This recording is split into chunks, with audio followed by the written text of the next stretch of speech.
Frank Stiller. Frank Stiller? Writer of Ren City.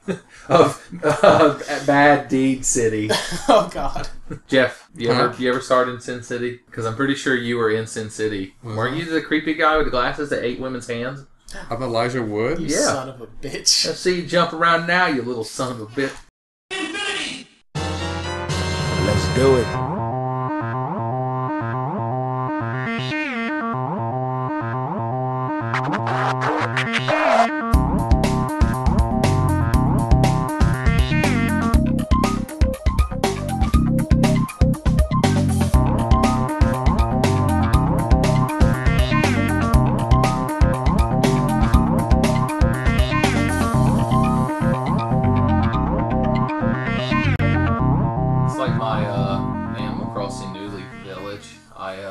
It's just overrun. Yeah, I haven't played that game in like 6 months, so I assume it's just decimated. It's Detroit now. Yeah, they need a RoboCop, but he's a duck or something.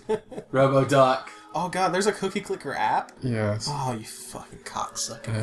Gizmo Duck. Do you know Cookie Clickers? Speaking of Gizmo Duck, it's February 22nd, 2014. This is episode 6 of the TENFENITY podcast. So, starting with my left, tell me your name and your favorite childhood cartoon. My favorite childhood? Your favorite childhood. Like, I was always a fan of such and such. Jeff's childhood's my favorite childhood. That is, he had a good one. I mean, I'd watch that movie. You must love getting molested. Jesus. That's went dark real quick. Yeah. I'm Levi, and favorite childhood cartoon... Ooh, that's a tough one. I'm gonna go Pokemon. Just because... that's an anime. Yeah, exactly. Thank you asshole. I'm surprised you didn't say anime. Fucking. So just, which Pokemon? The original series. Get ready for an hour's worth of talk of Pokemon as I take a nap. Jeff, what kind of Pokemon are you? But that's... Because I remember I watched it... I was like the perfect age for Pokemon. Because when that series aired, I was like 10. Which is like fucking prime for that. And so I remember it would come on... I think it would come on both in the morning and in the afternoon, and I would record the episodes and watch them later. On a VHS tape? Yeah, on a VHS. I had like a whole box of VHSs that had Pokemon episodes. I watched the first episode the most because that's, for the long time, that's the only one I had recorded. Pikachu was such an asshole in that first episode. Yeah, and also, I love the theory that spawns from the first episode of Ash being in a coma or whatever from his bike crash. Also love that apparently if you equip Pikachu with a bicycle, he can do a super attack. Yeah. Because then he gets attacked by like 30 Sparrow, yeah. And he's on Misty's bike and it's raining, and he's like, Pikachu, go! And then there's a fucking Nova, and then just dead birds fucking everywhere. Well, in this defense, they are Spearows. Why didn't he catch like 20 Spearow and just fucking throw every trainer battle he got in? He just fucking load that shit up in a revolver and start shooting Spearow out. At this point, I would like to plug Manly Guy Doing Manly Things, the comic, because of those Jared Pokemon Trainer strips, which are fucking amazing. They are hilarious. If you remember, you should link them in the description. I like how you were just immediately shaking your head no because you thought I was going to ask. I asked for letters before we started recording, and I got one from Noah, and I was like, God damn it! I don't want to answer a fucking letter from Noah. Jeffrey, what was the question? You didn't say your name and your favorite childhood cartoon. My name is Jeffrey. Oh, Jeffrey! My favorite cartoon would most likely be Transformers. Oh, Transformers! They turn into fucking cars. Fucking G180, son. Who's your favorite Transformer? Optimus? Who is my favorite? Hot Rod. Ram Stick. What? Oilman. Oil Stick? Checkup? Which one turned into a Wave gun? Blaster? I never had a favorite one. Walkman. Soundbite. Judas Priest. What? I don't know any of the old Megadeth. Yeah, Megadeth. That's what it is. Def Leppard. Which one turned into a gun? And also a cassette tape. What? Cassette gun! Were those the toys? That was a toy that turned into a cassette tape, right? When did we get into Beast Wars? Fucking Beast Wars. Didn't they relaunch Beast Wars recently? Wars. Well, no, the new Michael Bay movie has dinosaurs in it. That's what it is. I knew it was something terrible. I just couldn't remember the details. It's got Grimlock. Fucking I don't buy So, it. You Jeff's, have so Grimlock. Jeff's favorite Transformer was Dildor. What? That sounds like a fucking Harry Potter character or something. That's why I laughed. I'm Dildor of Slytherin It's supposed House. to say like DildoCon or something like that. Dildbot. My favorite convention. Jeff, are we going to DildoCon this year? Oh. I went to a fucking Transformers convention. The one and only convention I've ever been to. Where was Bot- it? Now, Con? this is welcome to episode 1 of the Transformers podcast. Jeff, tell us about that yet. It was 20 years ago. It was BotCon. When It was, Jeff was a well, spry it 58. probably was about 10 years ago. Who'd you cosplay as? Sam Witwicky? No. Yeah, 10 years ago, and Megan Fox. I was Shia LaBeouf. Like, I predicted that You shit, just ran around son. going, Optimus! Just wearing a paper bag And on then your went and head. lived in the woods and stopped talking to people. Apparently there's something going on. Or there. wearing a paper bag on your head Yeah. that says, I'm not famous anymore. Yeah, fucking douchebag. He's wearing a douchebag. Where was BotCon? This one was in Charlotte, which is the only reason why I went, because Oh, it yeah, was that so makes close. Tell So. us about it. But they What'd you do? haven't done it any closer since. So you think it was literally about 10 years ago, early 2000s? Yeah. Does that sound right? Was the crowd divided into Autobots and Decepticons? No. So what'd you do there? What kind of stuff they have? Do they have like people involved with Transformers? They had panels and like with the voice actors and stuff like that. God, Speaking of Grimlock, was it? was Yeah, the voice of Grimlock. We were Was speaking Frank of Welker there? Grimlock? he by speaking of Grimlock, quote unquote, Jeff means I said Grimlock a minute ago, so I'm going to bring him back up. Yeah, exactly. So Frank Welker was probably there. I don't think he was there. I Really? don't remember him. That's I think the surprising. biggest name was the guy who did Grimlock, which Could I don't you- remember his name. Could you imagine, you can because you were there, could you imagine going to a Transformers convention before the Transformers movies existed?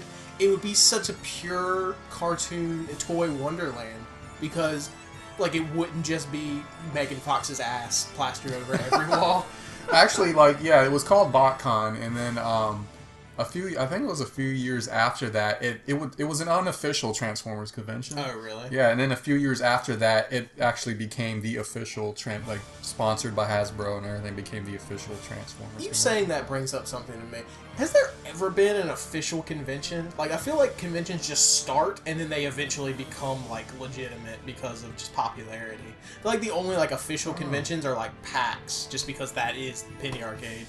But, like, fucking Comic-Con, like New York Comic-Con, San Diego Comic-Con, I feel like they were just random shit that started. Probably the only one that might be real or official is fucking Stan Lee's convention, whatever it's called. Oh, It's like a Maze Con or whatever. yeah, like yeah. it has a I know pun in what the you're name. talking about, yeah. But like something like that. Well, I is don't legit. think there's a whole lot of specific cons Anymore. like really, like Transformers. Well, there's like I guess that's the thing. Most More like most cons sci-fi cons or most something. cons aren't like themed anymore. It's just like MagFest is like entertainment. It's just like an entertainment convention that just happens to like focus on like a certain thing. Mm-hmm. But I mean, there's cons for Star Trek and Star Wars and shit like that, That's true. and other things, other interesting things that I can't think of right now. Star Trek and Star Wars are the only conventions. They should just combine them. StarCon. Wars Track! What? Trek That's Wars? blasphemous. Okay. Ben? Oh, yeah. My name's Ben. Mine, I would say SWAT Cat. It's probably SWAT Cats. I freaking love SWAT Cats. Which I was gonna say, was that a childhood cartoon for you? But it's it older. was. It's older than I think it is. Yeah. Because I only I learned was a about wee it. little lad watching that shit, and I was like, oh, I've told the story a million times, but it's my fucking YouTube channel, so I'll tell it again. It would come on in a block on Sunday morning, like right before I would go to Sunday school. Mm-hmm. The block was Two Stupid Dogs, Ugh. and then SWAT Cats. And so I would be fucking pumped on SWAT Cat adrenaline going to church, and my Sunday school teacher would be like, Jesus Christ, you Lord Savior. I was like, Jesus Christ couldn't beat them SWAT Cats. They got shit, bitch. Then you would come home and play your SWAT Cats Super Nintendo game. God, I wanted it as a kid, even though it's awful. Are you glad you didn't have it? 'Cause it No, would have I tainted would have your loved SWAT it, and Cats? I'd have nostalgic love for it, and I'd still play it right now. That's true. It's unplayable. It's a fucking mess, Jeff. You played that for You love what? games like that, though. I do, Jeff. He got me. It's the Dark Souls of the Super Nintendo. It is. SWAT Souls. Oh god, Cat Souls. Someone needs to mod Razor and T-Bone in Dark Souls right now. Do it. I'll wait. Yeah, I love that cartoon. It's stupid and dumb, and I have it on DVD. But if you watch it, it's it's the '90s. God damn, is it the '90s? I'm surprised their missiles don't shoot Gogurt and skip it. They're not just all wearing like Dayglow tie-dyed hats. Yeah, and watching Fresh Prince. Oh god, Fresh Prince.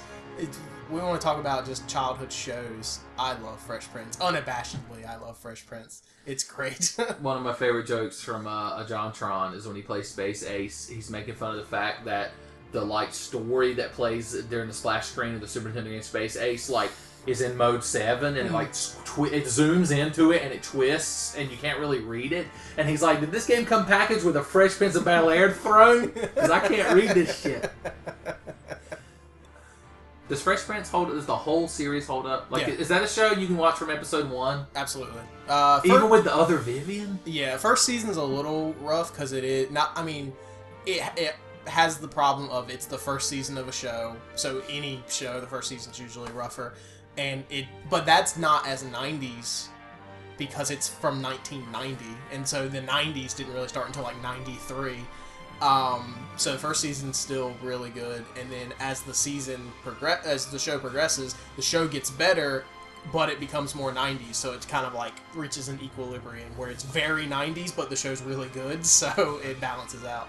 Yeah, that show's amazing. It is a hard combination to get. I have the first 3 seasons on DVD, and I still watch it to this day. If there had been a Fresh Prince cartoon, would that have been your answer? Oh god, yes, absolutely.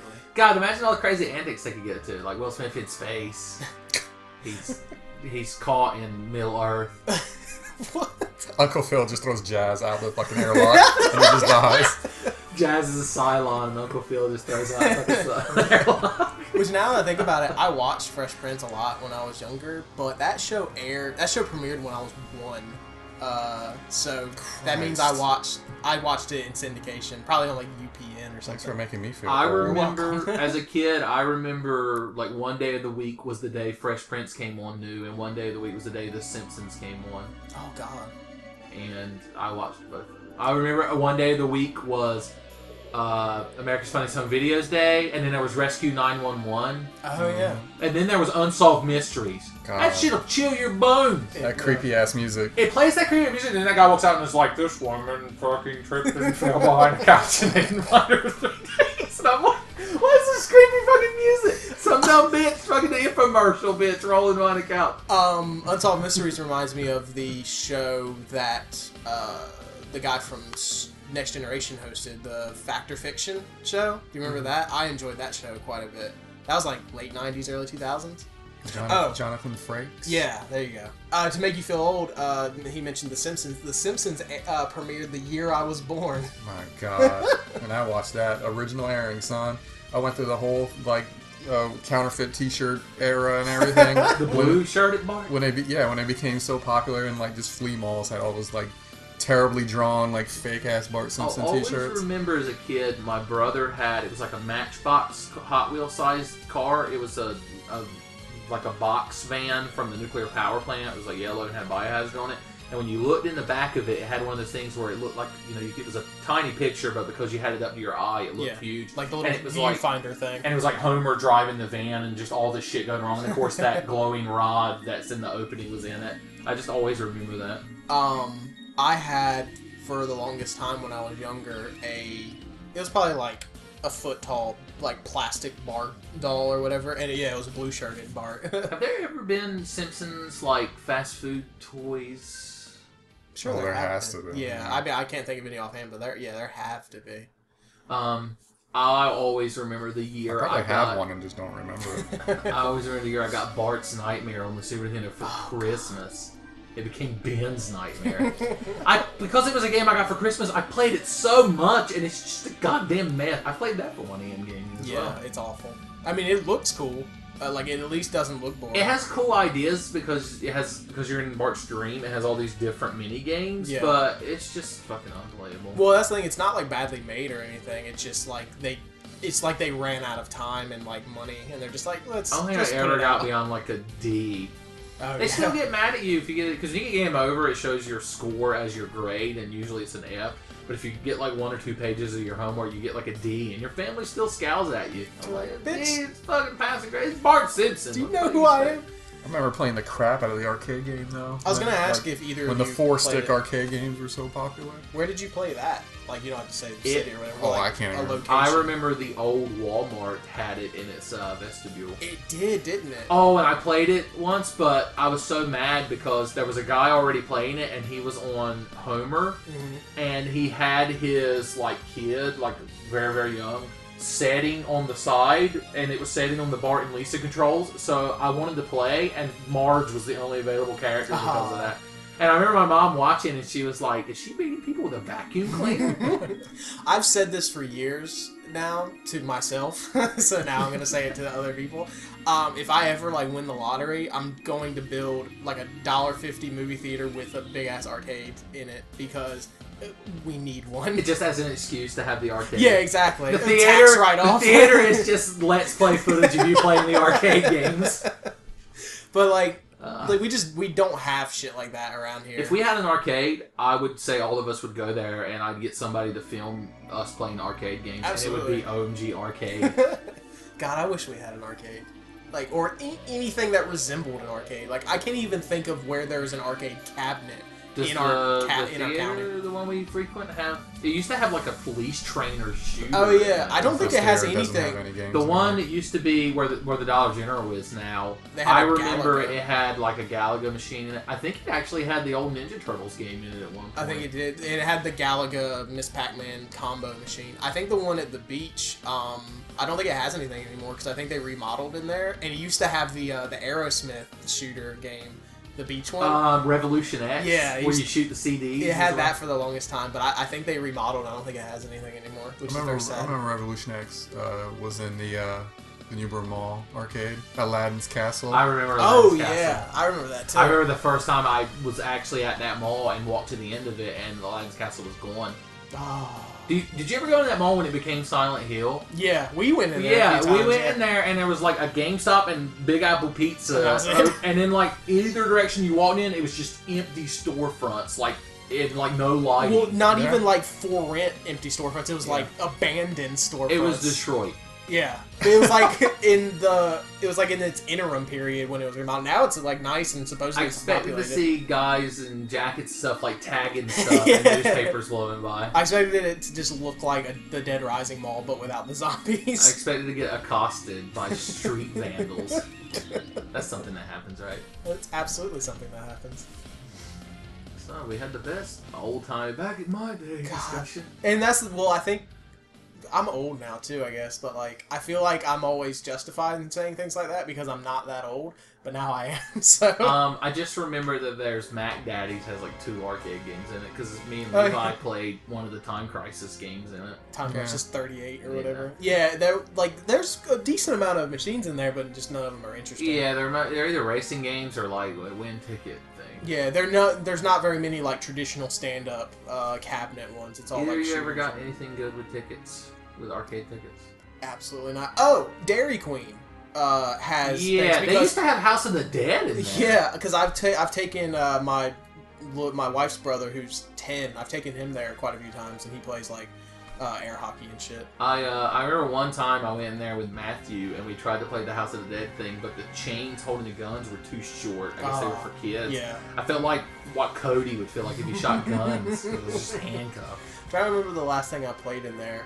It was probably House of the Dead before they got rid of it. Have either of you ever dual wielded a light gun shooter? Oh, absolutely. No. Absolutely done that. I also used to play. There was a really nice arcade where I used to live in Tennessee. It was like huge, and I used to play Silent Scope in there because I remember. I love Silent Scope. The Silent Scope arcade game's amazing because it has like the fucking screen in the scope or whatever, and so that made me buy like Silent Scope 2 on the PS2, and it's just awful. Well, it's not awful, but it's just not the same. That game needs that peripheral. Launch Yeah. game that I bought with my PS2, Silent Scope. Nice. My PS2 I got for Christmas, and I got Time Splitters 1, Metal Gear Solid 2, and Half-Life Oh god. It had a unique co-op mode that's not in any other version. Really? It's called was it called Decay? That is a thing. You play as these two female scientists. One's in a red suit and one's in a white suit, like Gordon wears. And you have to solve puzzles together. And I never got to play it because I had no. I had Half-Life on the PS2. I feel like I didn't like it. Well, I mean, it had. I remember to make up for the fact that you're trying to play a shooter from the PC. It had a thing where if you got your reticle near an enemy, you could hit one of the triggers and it would just like lock onto them and you just fucking unload it. Had auto lock. Which Half-Life 2, when I played it when I was younger, it was scary. Like that shit. It had a lot, not of jump scares necessarily, but a lot of like freaky shit. I thought Ravenholm was very creepy. Garrett likes to go on about how it never scared him. And like, or his 6 hot Canadian girlfriends that were all giving him fucking hand jobs while he played it. But we'll never meet him. Yeah, they would go to the difference. Same thing with Half-Life 2. I bought Half-Life 2 not long after it came out at the on queue that we used to have around here before it died. And that game scared the shit out of me. The fucking crabhead people. And because when Half-Life 2 came out, it looked amazing, and so it was just like super realistic, or not realistic, but like very detailed. And so fucking walking through like a dark hallway and fucking crab people attacking you is just terrifying. And then of course, if you play the head crab zombies backwards, it's like people screaming. They're screaming like, "Oh God, help me!" Yeah, that's just terrifying. So what you been up to? What you been up to this week, Levi? Oh, I've been playing Punch Out on the Wii, because I bought that. I bought it for $17 online used, which was cheaper than Glide, actually. Glide was like $35, but I found it on Best Buy for $17. I think I got that game for $10 used a while back. Yeah, it's fucking great. Yeah, it's really fun. Like, it feels like old Punch Out, but looks better. And it's hard as shit, and gives you no fucking mercy in the game, which is fine. I've been playing the shit out of that, and so my thumb hurts. I've been playing that. I watched the entirety of the BBC Sherlock series. Like, I binge-watched all 3 seasons. So 9 movies, basically, worth of Sherlock. And that was amazing. And Sandy and I have started watching Scrubs from the beginning on Netflix, which is a very funny show. That's another show that the first season actually is good. Like, it doesn't have that first season lull that a lot of shows have. My favorite recurring joke from the first few episodes of Scrubs is when JD and Turk first start working at the hospital, and JD keeps talking to Dr. Cox, and he keeps saying, "Well, Turk said da da da," and Cox has never met Turk, and he just goes, "Who is Turk?" Yeah, well, finally, like in the episode where Cox and Turk have like a rivalry going or whatever. Because of Carla, because they both like Carla. Cox calls for a surgical consult on one of his patients, and Turk walks in, and he just goes, "You're Dr. Turk." And it's just like, yeah, it's like, I never knew that. But other than that, that's pretty much all I've been doing. Punch-Out's the only game I've been playing, and aside from that, I've been watching Netflix. Jeffrey? I finished up Killzone a couple days ago. The PS4 one? Yeah. Was everything you wanted it to be? And more? Game of the year? I wouldn't say You that. going to KillCon 2020? It was a nice distraction. It's pretty cool. The highest praise for like a launch shooter, I guess. I didn't give a fuck about the story, but I mean, it's very pretty, and I like the weapons in it and shit. What's the final boss like? Is it Ganon? There wasn't a final boss. Like, I was gonna say, is there a final like big boss, or is it just like a big wave? It's waves. Is it a Hellgas in a clown copter like Bowser? Is it the clown copter has a gas mask on too? Well, I guess there wasn't. Oh, that'd be adorable. I guess there, like right before like the end, there is a kind of a boss battle, but I think I cheated it, and it was very easy because I just stayed up on like this. There's a multi-level like little building, and I just stayed at the second or like the third floor of the building. And I found like a grenade launcher or missile launcher or whatever weapon, and I just launched the crap out of while he was behind like a wall, kind of like, because you had this like radar mechanic or whatever, like a sensor thing, like an echolocation. Yeah, and basically you hold right on the D-pad, and it like the meter goes up, and you never want to just hold it down to all the way to like where it gets in the red, because then that will alert like the soldiers or whatever. I guess because you held it too long. So basically, you just let it A go. bunch of soldiers ran in and like, put that down. Stop it. You lost your fucking mind. But it makes all the enemies glow red for like a certain period of time, like even when they're behind the wall or whatever. So It's kind of like detective mode in Batman, yeah, exactly. where you see important shit basically. But I saw like the boss is just standing behind the building, and I think he's probably supposed to come and find you and like roam around, but he just stood in one spot Yeah. and was like throwing out these like spider droids or whatever, and I just launched missiles at him like next to him because he was behind a wall, so I couldn't see him. Yeah. But I mean, I could see him through the wall, and then I was just launched a bunch of missiles at him, and So you I just- pretty much killed him without him like getting a single hit on me. So you just cheesed it basically. I did. But that wasn't the final boss. There was like a final wave kind of battle, which was kind of simple, but You've not played any of the other kill zones, right? no. That's kind of why I didn't really care about the story, because I felt like I was missing something, so I didn't really pay attention. How long was the campaign? I think it was like 4 or 5 hours, maybe. That's not much. Which I guess that's standard now for like a.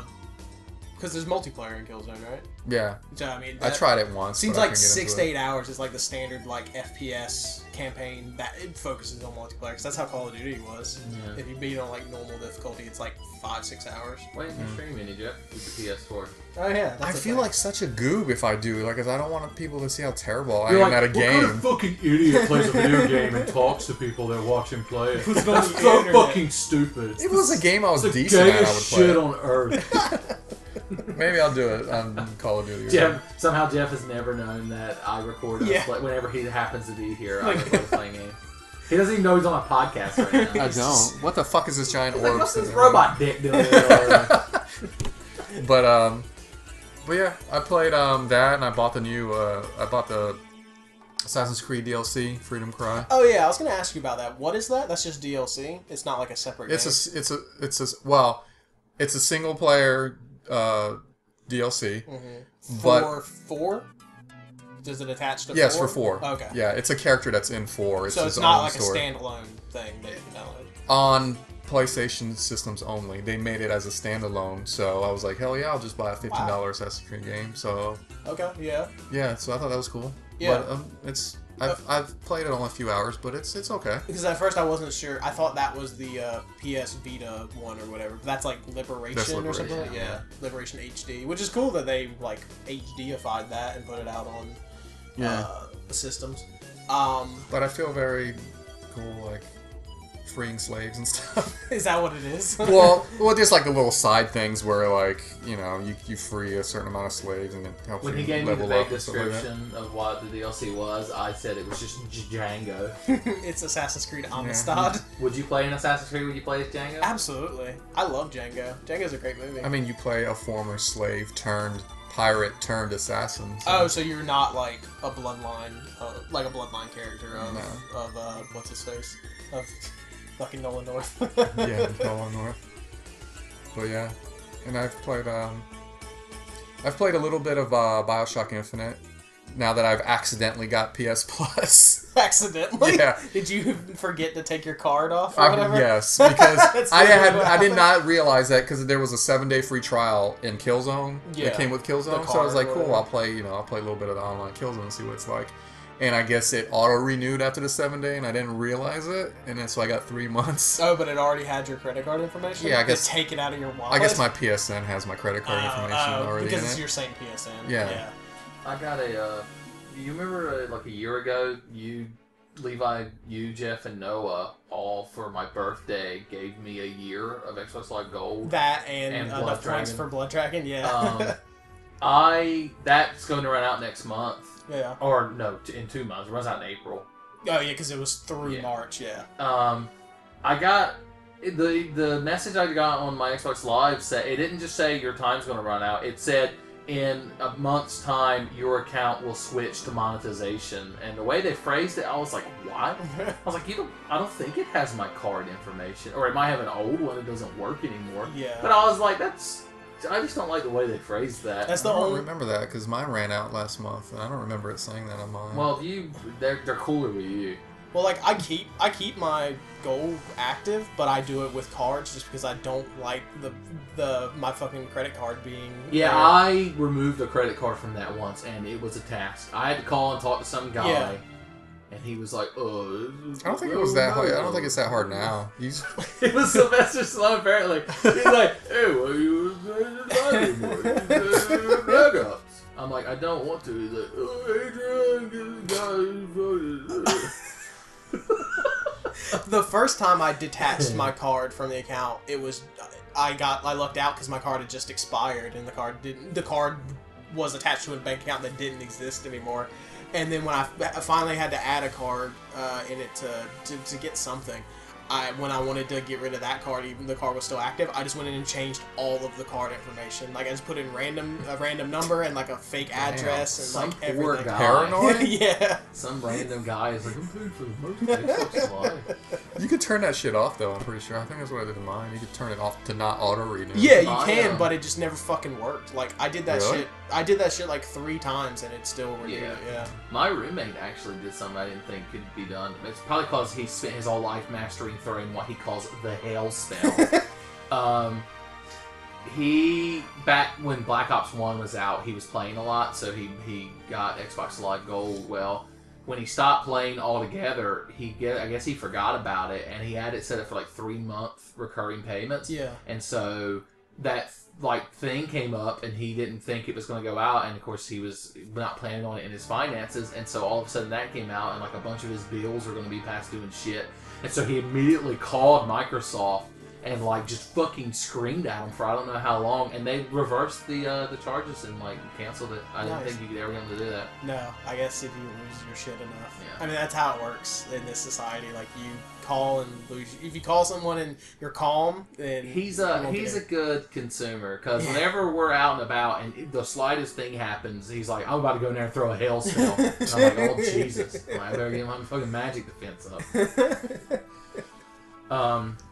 But anyways, thanks to my accidental PS Plus, I've downloaded like all the free games or whatever. Which have been real games, right? Yeah. Not So I played a little bit of BioShock Infinite. That was the free one recently. Mm-hmm. What'd you think of it? Game of the year, so awesome! Wow. It's pretty cool. I'll have to play more. Yeah. No, you don't. Why? Have you played it? Maybe if somebody watched my YouTube channel. Did you play it? Yeah, I Redboxed it. He did a Redboxer's Remorse for it. How many parts was that? It was in 2 parts. I played it a couple of hours. You didn't like it? No, it was boring. Like, the combat is just shoot a guy, shoot a guy, shoot a guy, shoot a guy forever, and then he falls over. And sometimes your hand shoots fire. Jeff's like, "Fuck yeah, Game of the Year!" But yeah. There's a whole list of crap I downloaded. The Devil May Cry and Remember Me. Like and proper Devil May Cry or DMC? DMC. DMC Devil May Cry. But anyways. They should change the name of that game to JFC. Jesus fucking Christ. You downloaded Dead Island when it was free, right? I think, yeah, I did. Yeah, I think you did the last time I was over here. Yeah, I have not played it, but I have it on my thing. I've downloaded every free game that there's been, but I've not booted, like, hardly any of them. I'm trying to remember the last one that I actually played. I'm trying to remember the last fucking Xbox game. Dark Souls. Like, when Dark Souls was out. You want to talk about Dark Souls 2? Fuck that game. You ain't even played it. It is. I've watched you play it. I'll buy you Dark Souls 2 and you can play it. Be a man. I just want a musical number of somehow I'll make a man out of you from Mulan, but it's me getting you to play Dark Souls. Is it coming out on PS4? No, it's coming out in current generation. I mean, maybe down the line they'll release like a graphical updated version, but it's launching on 360 PS3. Oh, it's. I thought it was. I knew it was coming out on 360 PS3, but I didn't realize it was only that. Yeah. And PC. There's not the hyped up version, and the PC release is like a month or 2 later. Really? Yeah. Wow. I was gonna say super bummed out. You get it for me on the PS4. I stream that shit and talk the most shit about it while I'm playing I it would too. love it. I would live outside your house and be. Look at this shitty ass. Hey Ben, it'd be straight talking to you right through the whole feed. It would sustain me. This shitty ass game I'm playing.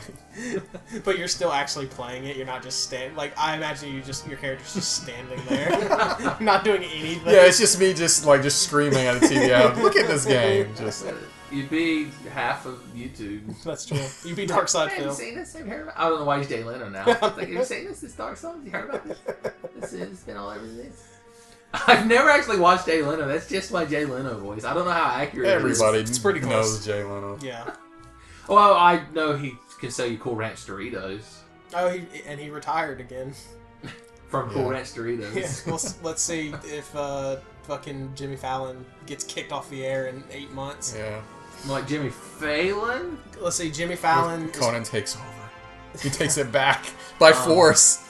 Anyways, I don't know if either of you listen to the Crack.com podcast, but it's like really entertaining because they're just so well spoken and so well researched on everything. Yeah. And every episode of it is a specific topic that they just talk about. Oh, it's not just random babbling bullshit. and they're usually only like 45 minutes long. That's probably all the fucking time they have. But the newest one, also you'd like it because the guy Jack O'Brien that hosts it always puts like rap music in it, and then at the end of the episode says the song and what album it's from and like why he likes it and stuff. That's awesome. But the newest episode was stupid ideas that are still perpetuated to this day. One of the examples being like dry counties where you're not allowed to buy liquor. Yeah. Has like the highest drunk driving like death rate because people drive to other counties and get drunk and come back. Right. Shit like that. But one of the ones they talked about was the late night show because it's such a strange format and you don't really need it anymore. Yeah, like a variety show. Dan O'Brien said he was so sad when Conan O'Brien, I just realized they have a similar last name, decided that he was just going to keep doing that because he could have made like, he's a good writer, he's a funny guy, he could have made like a show instead of it just being, because he said he likes watching Conan O'Brien for the little Conan O'Brien parts, but then whenever he has anyone on there, he just doesn't give a shit about them. But the problem with that is Conan himself, like, he just doesn't have time to do a show, I guess, because he produced and helped write Rebel Wilson's show. What the fuck's it called? What is it? I can't remember. Friday night. What is it called? Friday Night Lights, about football.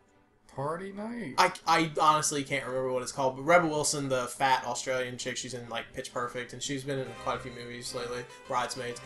But he helped write and produce that show, and it was awful. Like, I mean, that's the thing. Like, the only person that can do Conan comedy is Conan. Like, Conan needs to be in a show and like have people around him that are able to do things. But I guess on the flip side, he does write good things. Like, he wrote on The Simpsons for how many seasons? Yeah, and so like he wrote like the best Simpsons, or people consider the best Simpsons ever, the monorail episode. Oh yeah, March vs. the Monorail. And him hosting SNL is some of the funniest skits that have existed, like Molecular Man. But he just needs like a YouTube channel of him playing games. Yeah. This Clueless Gamer thing. Yeah, every like video he puts on like Team Coco or whatever, like all his like random skits like outside of the studio and his Clueless Gamer and shit, all that's hilarious. So he just needs to keep doing that. Which, I mean, apparently Conan, like, I've watched Conan on TBS and it's really funny, and apparently it's doing really well. So like, I'm happy that he's successful because he's my favorite of the late night people. I wonder how they filmed that show. Did they just film like a bunch of episodes in a row? Or did they film it like once Conan? a day? Yeah, no, they film it once a day, but they just film it like earlier in the day. So it's filmed on the day it goes up. I mean, Usually, I know it's filmed earlier. Isn't that what it is? Because you attended a show, or almost attended a filming, right? It wouldn't let you in, I assume. No, it's the thing where you can get standby tickets You, like, stand in on line. the day, and you stand in line real early in the morning, and they pass out only like a certain amount of tickets. Yeah, we try to get on. And you were like 3. You have to buy Conan We O'Brien tried to get chocolate on- bars. And What did we try find to a get ticket. on? I thought it was Conan. It was Conan. Was it It late- was it when was he was late doing night. late night. Yeah. Yeah, and he was still doing late night. But yeah, they filmed the day of, but like... Yeah, they film at like 5. Yeah, they film 4 or early. 5 in the evening, and then Oh, in they the air evening. it. Okay. I was Yeah, like, yeah. geez, Oh yeah, not in the morning. No. So yeah, they do that, but they film every day. And then, all the studio skits and stuff just happens live, but then I guess all the pre-recorded stuff they film at some point. So I assume that's still I know the same some format. shows, like daytime talk shows, will do a bunch like at one time. And that's how pretty much any game show is now, right? Like Family Feud and Jeopardy, they just film a shit load. Yeah. Oh, is it? Yeah. I wonder how reality shows work. I think reality shows, they just film for like a month or 2, Yeah. and then they just like... They air it a couple months later. They figure that shit out, and they just air it. I'm sure there's a lot of effort into it. Yeah.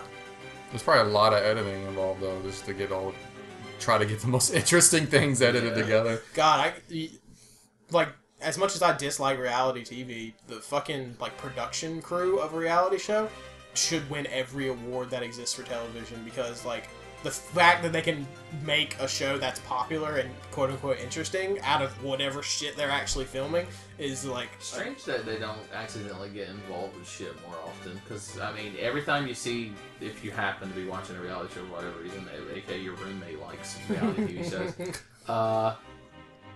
I mean, there's how many people are there while this shit? Like, there'll be 2 people arguing, and there's got to be like 3 or 4 people standing around them with fucking mics and a producer and a camera guy. That's addressed in a later season of The Office when one of the mic holder guys like intervenes when Pam, like the main girl from The Office, isn't it like somebody's like yelling at her, or like somebody like goes to like hit her, and the fucking mic dude just fucking like hauls off and punches the dude, and I think he gets fired. Is that like the only time you see the camera? It's for like a couple of episodes in that like stretch or whatever, but yeah, that's the only time. I've never actually watched The Office. I had never watched it like through its entire run, and just within the past 6 months, I watched all 9 seasons on The Office. Or on The Office on Netflix.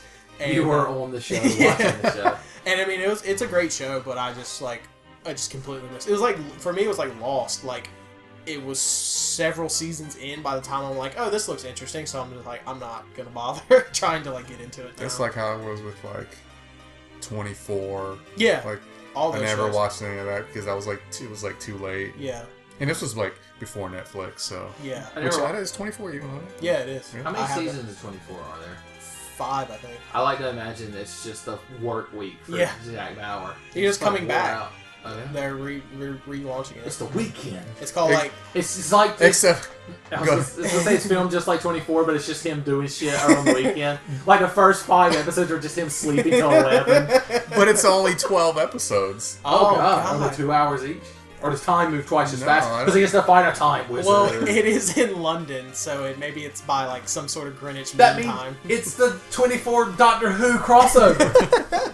Jack Bauer in a TARDIS, just going back, fucking Attila the Hun, fucking torturing him. Yeah, 24 I never watched. Yeah, for the same reason. Have you ever rolled up on 24s?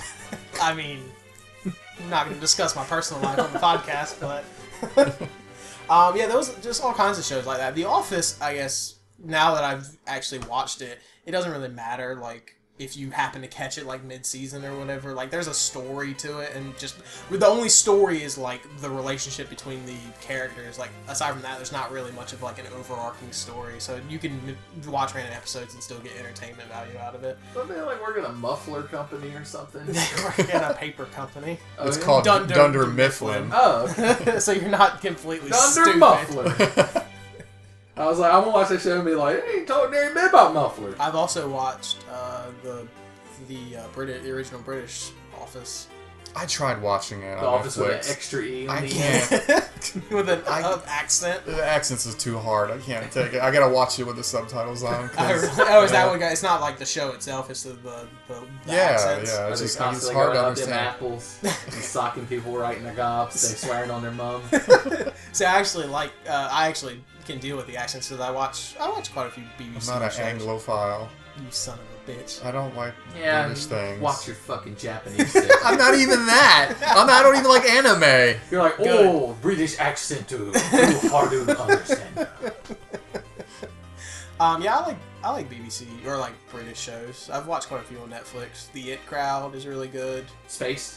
Spaced is You ever amazing. watch Spaced? Joe? The chick from Spaced. Did you see her in Sherlock in season 2? She's the reporter. I think I do. Oh, yeah. I saw her. I was like, I recognize her. Speaking of Spaced, I guess we can do, hey, what's Ben been up to? This wasn't actually this week, but a couple of weeks ago, me and my roommate rented The World's End, and I liked it a lot. Yeah, it's weird. Like, it's definitely not what you expect, but I like it. It had a really weird ending. Yeah, it did.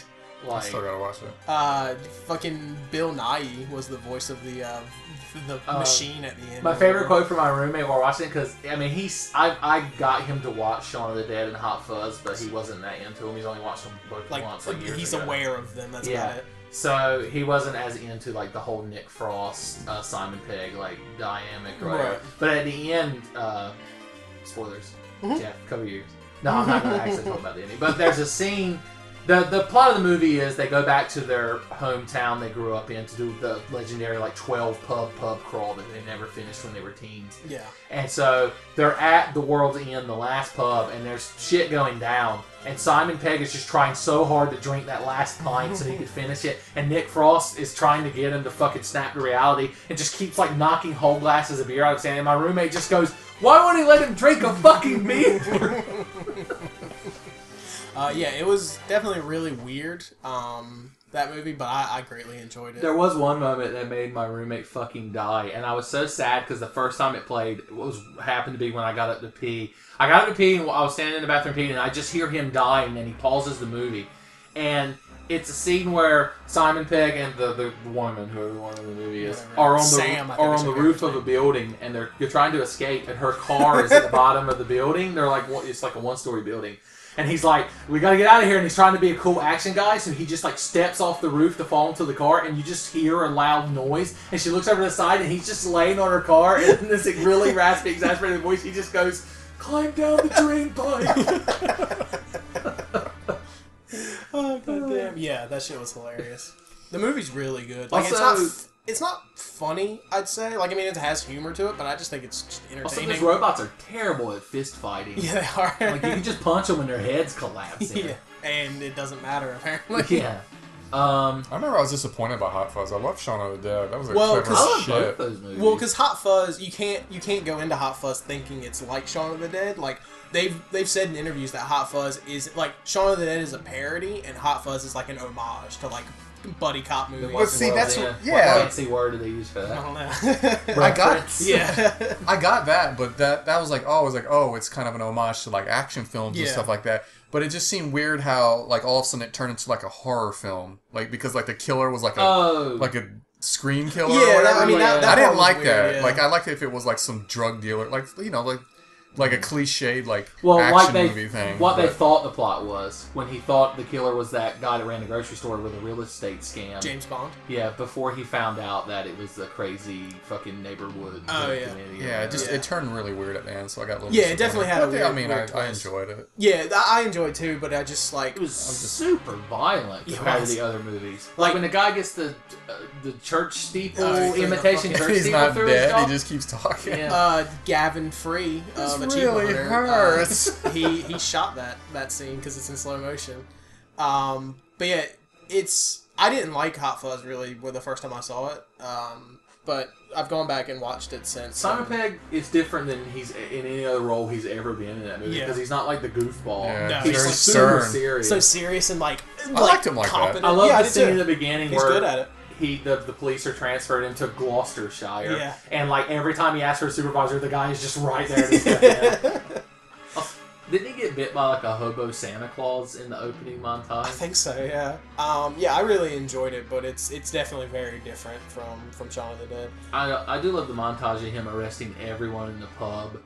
And, all the underage people, yeah. Yeah, and then he's just drinking his cranberry juice, and the pub owner's just so fucking mad. I love the recurring gag of the twins that work the front desk of the police station, but you don't realize they're twins until the end of the movie. And so one of them is so neat and clean cut, and the other one's his hair's fucking all over the place. They're like the two pelicans that run the mayor's office in the old Animal Crossing. Oh yeah, the town hall.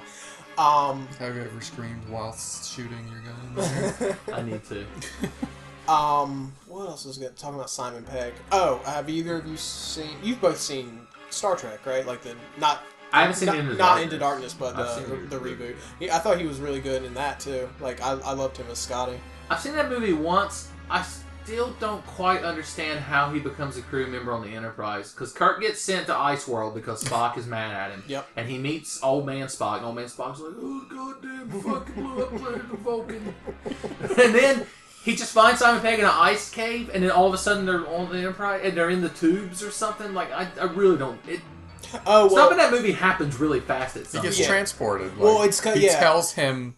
Why is Scotty on the ice planet? He's like not marooned there, but he's basically been like sent. It's like the The ice same planet. reason Kirk's there. Like the ice planet is Spock basically. mad at him too. Well, yeah, the ice planet is, from what I understood, the ice planet is like basically the equivalent of Siberia. Like they just sent Simon Pegg there to just like Yeah, it was go like an work outpost. alone. Yeah, It was like an outpost. they put people there that Research they just don't outpost want to or deal with. And so yeah, because Simon Pegg has fucking the what do you call it? What's the word? Teleporting like technology worked out. He fucking teleports himself. So and is he Simon in Pegg. like a Starfleet base and he just builds a teleporter, or is he in a facility? That Yeah, has like I guess one? it's an outpost that like is owned by whoever he works for. I guess he works for. It was Starfleet. Was So it how- Starfleet? Starfleet. So if Scotty just like, oh, we don't want to be here anymore, fuck our orders, and teleports someone in the Enterprise, why is he suddenly a crewman? And he's in like a proper red shirt and everything. He's in Starfleet. It's Yeah, just, but if Starfleet was like, you have to go to the ice planet, and you're like, fuck that gay shit, I'm on the Enterprise, and they're just like, promotions!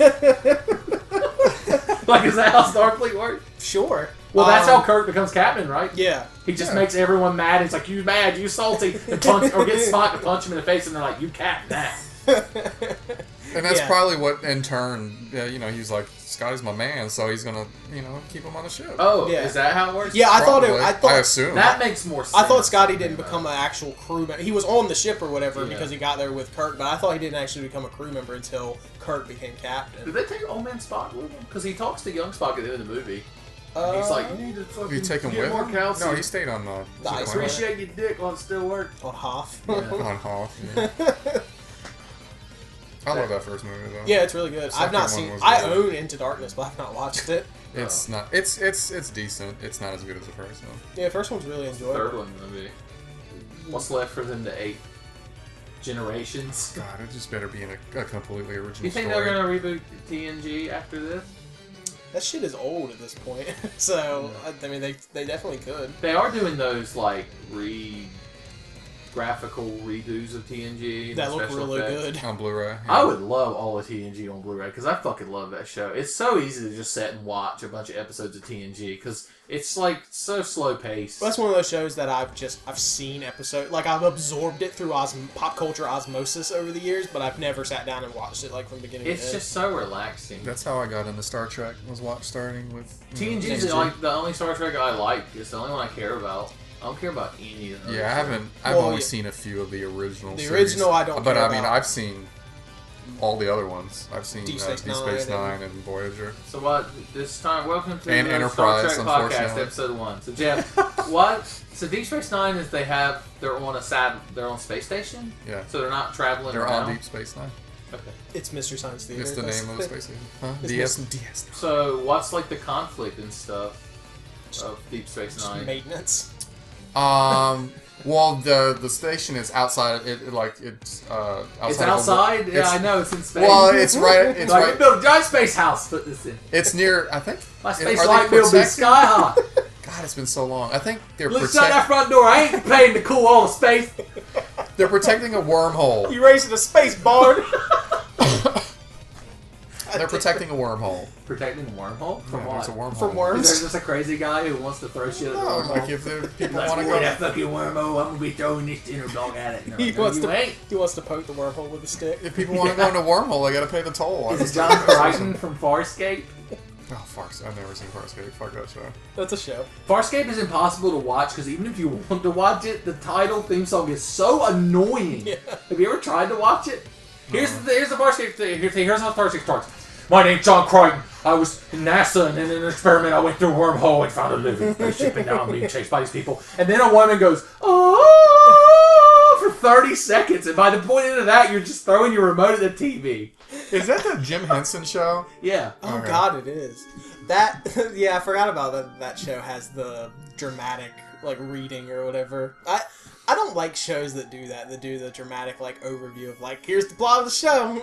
Yeah. Like I don't think it's necessary. What if every episode of Scrubs started like that? There's a couple shows I watch now that do that, and it's like, really? Why? Well, You like keep there's doing shows it. that have like narration or whatever that I'm fine with, like Scrubs. So but- who's the Picard of Deep Space Nine? Picard. Who's the Kirk / Picard of Deep Space Nine? Captain Sisko? Cisco? Yeah. From He's like, no. He is black. Oh, shit. Oh, it's amazing. Is that what he threatens people with? It's like, don't make me unleash the dragon. Alright, I don't want to They're get... the only Cisco songs I know, by the way. That's the only ones. Did he do an Unleash the Thong remix or something? Don't make me unleash the thong, thong, thong, thong.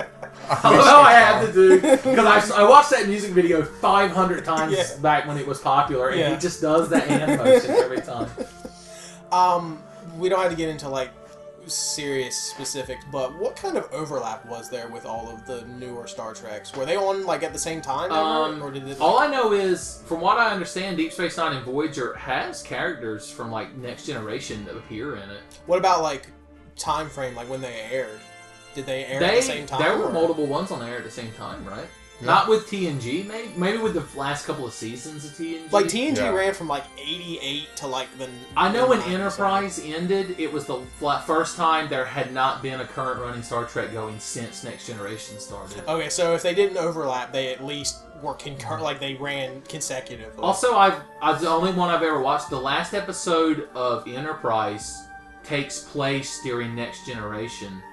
Oh, because it's on the holodeck. You see the crew of the Enterprise, which I didn't recognize any of them, but setting with them is Jonathan Frakes, aka Riker, and you're like, what the fuck is Riker doing there? And then it turns out he's watching their, like, whatever they were doing, and it actually canonically takes place. There's an episode of TNG where Riker has some shit going on, and there's a part of it where he gets all introspective and thinking, and it's supposed to be during that part because Counselor Troy's also there. But the problem is those actors, look 15 years older. Yeah, it's tough to do stuff. He's like I that. was so worried about this. I got gray hair and got fatter. But Troy, your tits started sagging. You were so worried. And they're wearing like the old uniforms too. It's like really weird. Mm-hmm. Have you seen that picture floating around the internet of like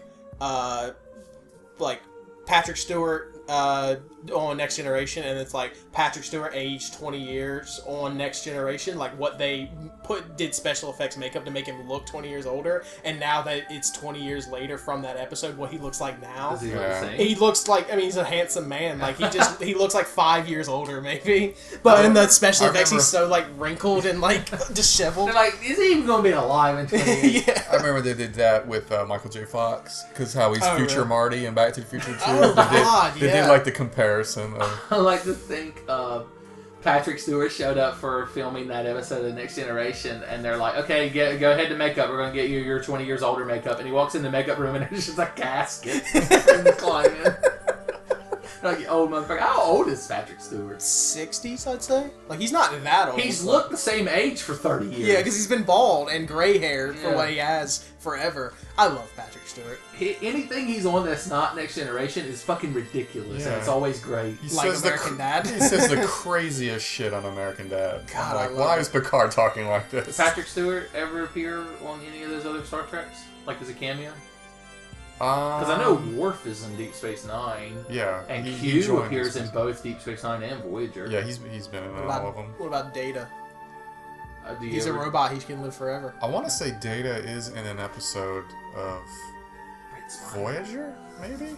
I just want to show about Data, because my favorite episodes is... Well, Data saves the day all the time in TNG. Back when G4 was G4. Oh, yeah. Before... When G4 and Tech TV were separate channels. Yeah. And they used to run... First they ran the original Star Trek, but then they ran TNG, and it had a border around it with statistics. Like, number of times Picard has said engaged so far. And, like, it kept a tally through the entire series. They did that with a lot of shows. They did, like, a pop-up video type thing for Thunderbirds. You remember that? Mm-hmm. I love that shit. But one of my favorite statistics that was constantly climbing was Data saves the day. Because they were always like, oh shit, fuck space leeches. And Data's like, I got this. And he just walks out the airlock with a knife. And you just see him on the side of the Enterprise fucking stabbing that shit. And Worf's like, that shit be tight. Like, I remember, I think also during Next Generation at some point, they had, like, a chat window, like, on the side of the screen. Yeah, people could post and shit would pop up. Yeah, like, fucking awesome. I loved G4 and Tech TV back in the day, and then they fucking merged and it became terrible. So what's up with Deep Space Nine? Is that... But Data saved the day one last time. And Nemesis. Fucking Nim, don't... He's... Rest in I forgot peace, about those Data. movies. Yeah, so have y'all watched all of the movies? Well, I've seen all the TNG ones. Yeah, that's what I mean. The Picard ones. I never saw any of the original I've series. I've seen them seen the first one in Wrath of Khan. I've not seen the Whales one. That's the third one, right? That'd be Or the fourth weird. one. Third one is Search for Spock, so I think Fourth one is fourth Whales. one is They find Spock. Voyage Home. Star Trek 4, It's like, Whales. Spock, where them whales at? I love that one because it was them in modern times, so it was so weird. Oh yeah. You mean the 70s? Yeah. It was the 80s. Was it early 80s? Yeah, it was the 80s. Fuck, what it is. Christ. Well, doesn't Spock dress like a hippie to hide his ears? He just dresses in a bathrobe with the headband on to cover his ears. That's how hippies dress. You don't like Nemesis? No. I like Pretty sure it was 80s. I Fuck like y'all. fucking what's his name? I'm out of here. Fuck this shit. Tom Hardy. I like Tom Hardy in Nemesis because I like seeing a comparison shot of Tom Hardy from Nemesis and Tom Hardy as Bane. Yeah. Like it's just fucking It's supposed to amazing. be Picard. It's so weird. Yeah, It's supposed to be young Picard. Yeah, you should watch Mr. Plinkett's review of all the. He's reviewed all the like TNG Star Trek movies, and they're fucking hilarious. First Contact is the best one. That's really Is good. that the first one? The No. first Next Generation one? The first Next Generation one It's is Generations. Contact. Not Is Generations. Generations, yeah. The one that has William Shatner in it. Yeah, okay. Where we see I've how seen all of where them, we but- see how Kirk dies, and everybody was so upset It's that so- he dies by falling off a bridge or whatever it They're is. like, it's Captain Kirk, and he's like, "Oh, this bridge has no proper safety railings," and he just falls. Is it really because he just tried to fuck the bridge? He's like, "Of all the bridges in all the universe, this one I think- was the most human." I think in the novels they've undone that because they Of were course. so Well, the angry novels about it. saved Boba Fett from the Sarlacc pit, and they got Luke and Leia's 5 fucking inbred Jedi children to go fight Harry Potter. Like, that shit's never canon.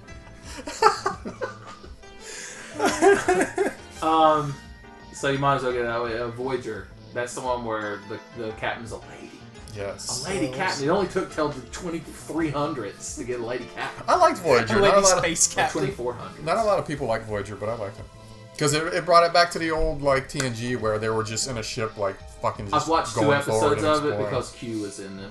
And Yeah. John Delancey is a boss. I love John. Have you seen him recently? He's like looks so distinguished. He's got like a gray beard and he like wears bow ties. It was in Breaking Bad. Yeah, last time I saw him was in Breaking Bad. Oh yeah. He's that chick's dad? That was Chokes. the last time I saw him. Chokes on dick. Yeah, Susie choke vomit. Oh, Breaking Bad. That was a show. Yeah. That was a show I got into. When, late. how's Breaking Bad canon to Star Trek? That was Q, wasn't it? Yeah. Well, who else shared? That's how he became Q. Did Bryan He said Cranston it's ever appear in fucking... Speaking of Scrubs, there's an episode of TNG where they have an old man scientist who's a specialist on something for one episode, and he's played by Dr. Kelso. Oh, from the Scrubs. Chief Mez? That's awesome. Scrubs is really good. Like, I enjoyed Scrubs when it was on. I watched it in syndication on Comedy Central. And I've always heard that the last season is terrible because it's... I watched a few episodes of that last season, and it was fucking god-awful. Did you watch with Zach Braff or without? Yeah, and I couldn't do it. Like, that was the last season where it got, like, canceled by NBC or whatever, and then ABC picked it up for the last season. But up until that point, I've seen every episode, and it's just a great show. Like, it's just enjoyable. I laugh a lot at the stupid jokes in that show, but I can't stand the fucking learn a lesson part. Oh, the or heartfelt violin stuff? music. Oh, that's because you don't have a heart, so Exactly. you don't like stuff like that. See, I love it. Like, I love Dr. Cox and the janitor. Like, the episode where JD's dad dies, and, like, the janitor's actually nice to him for a day. Like, I actually like that. Oh, John Ritter. Rest in peace. It's a What? moment of silence. I for was John trying. Ritter. It was a true I moment of was silence. trying to remember what part of the fucking podcast we're in because we went on the Star Trek, and it was still into what did I do this week? Yeah. I don't even remember what I talked. Oh, I talked about the world's So end. you haven't done any of the things we've talked about. That's true. I uploaded some videos. Who gives a shit? Nobody watched It was all Dark Souls. But And Skyrim. Skyrim's a TENFENITY now, features Sean, so I'm not gonna watch it. I realize this is the worst combination of people because the game I bought and have been playing nonstop is a game only Garrett and Noah care about. So I got Bravely Default, Oh yeah, that's a game. and I know that those are the name of 2 characters in the game. Yes, Frank That's all I Bravely know. and Senor Default. Take Manhattan. I love the joke from, I think it was Giant Bombcast, when somebody said the name Bravely Default, and somebody was like, is that something you can do in the Japanese banking system? But it's fun. It's old school Final Fantasy. Finally, it's like a good Final Fantasy, but that's why they didn't call it Final Fantasy because there's not allowed to be good ones anymore. But it's a Square game, isn't it? Yeah. It's fun. It's got the job system from like Final Fantasy V and Tactics. You can customize the shit out of your team. The characters are fun. The art style's cool. It's got good music. Best part about it is the grinding is they've simplified it. So you can set up your guys to do a certain series of commands and then set it where they always do that and quadruple the battle speed. And so if you're like, oh, I need to gain a couple levels, you just do that. You can change the encounter rate anywhere from double to 0. So if you don't want to get in random battles, you can turn them off. And if you want to grind, you can set it up to 200%, and then just run in a circle, and the battle starts, and your guys go and attack 1,500 fucking times, and the enemies blow up, and they're like loads of money and experience. And so it's just fun. So it's like they literally released Final Fantasy V with a dev kit, basically. Yeah. And they're like, here you go. They realize that people, if you want to grind, they don't really benefit from making you grind. It's not an MMO, so they're just like, here, you need to grind, you do it. Yeah, it's like shit like that. You're grinding to just play the game on your own. And if you want it to be more, it has difficulty, and you can change it at any time, and it doesn't affect the story or anything. You can literally just make the enemies easier or harder. I'm playing on normal. But if you can't beat a boss to save your fucking life, you can just set it to easy and have a better time beating them. I like that. I actually like the social aspect of it. If you street pass with people playing the game, you have a little village. It's kind of like tapped out to bring it to something Jeff could be interested in.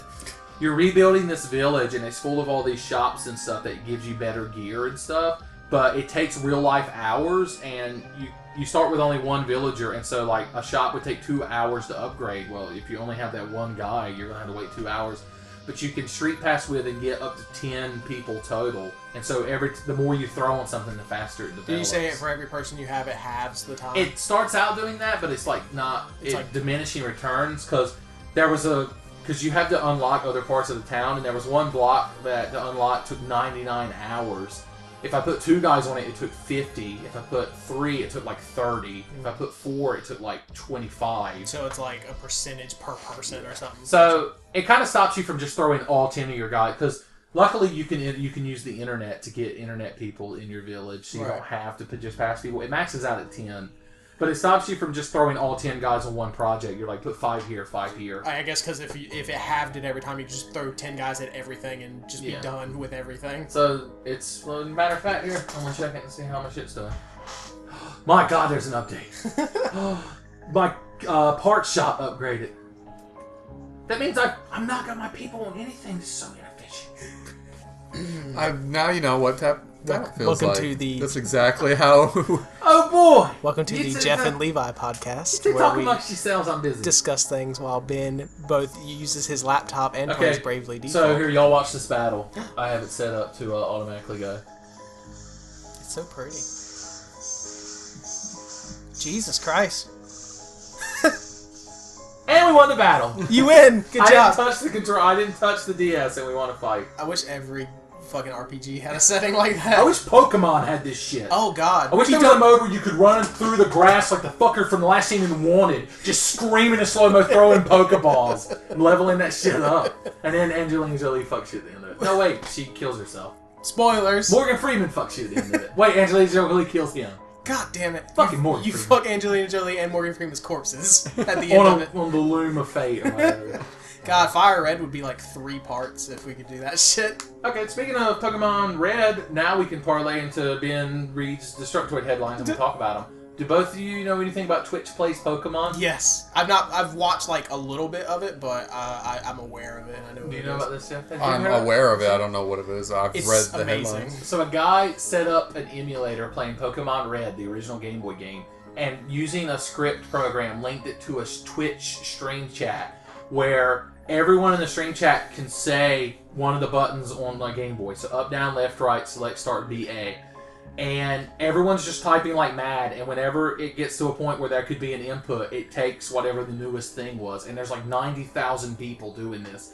So 90,000 people are controlling one game of Pokemon. So you can imagine the fucking chaos and the trolling. They've actually completed half the fucking game and leveled up Pokemon and shit, but they've also done stupid shit I think they let their starter go. Yeah, Abby. They've named all of their Pokemon, and all of their Pokemon are just random letters and characters because it's just tens of thousands of people typing random shit, and so they come up with something based on the name, and their Charmeleon was named Abby. I think it was A, B, Q, apostrophe, something, and they accidentally released that because... Accidentally. Yeah. because of this shit. But like, it's so funny because, like, I was listening to the Rooster Teeth podcast or the Patch or whatever, and they were talking about it's like a soap opera because like all this shit is happening, and like they'll go through and like do battles and stuff, be perfectly competent, but then it'll take them 20 minutes to get through a door because the biggest trolling part was one of the sections where there are the little ledges where you hop down. Oh yeah. And so they had to walk,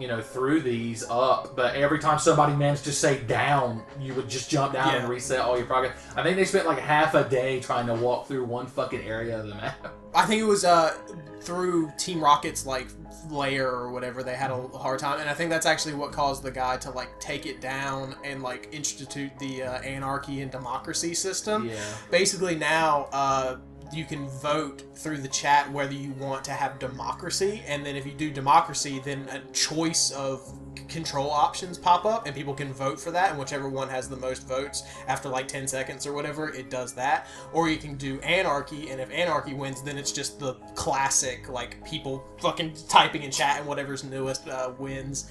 But yeah, it's really entertaining, but it's very interesting social experiment, I think. What's some other games they could play like that?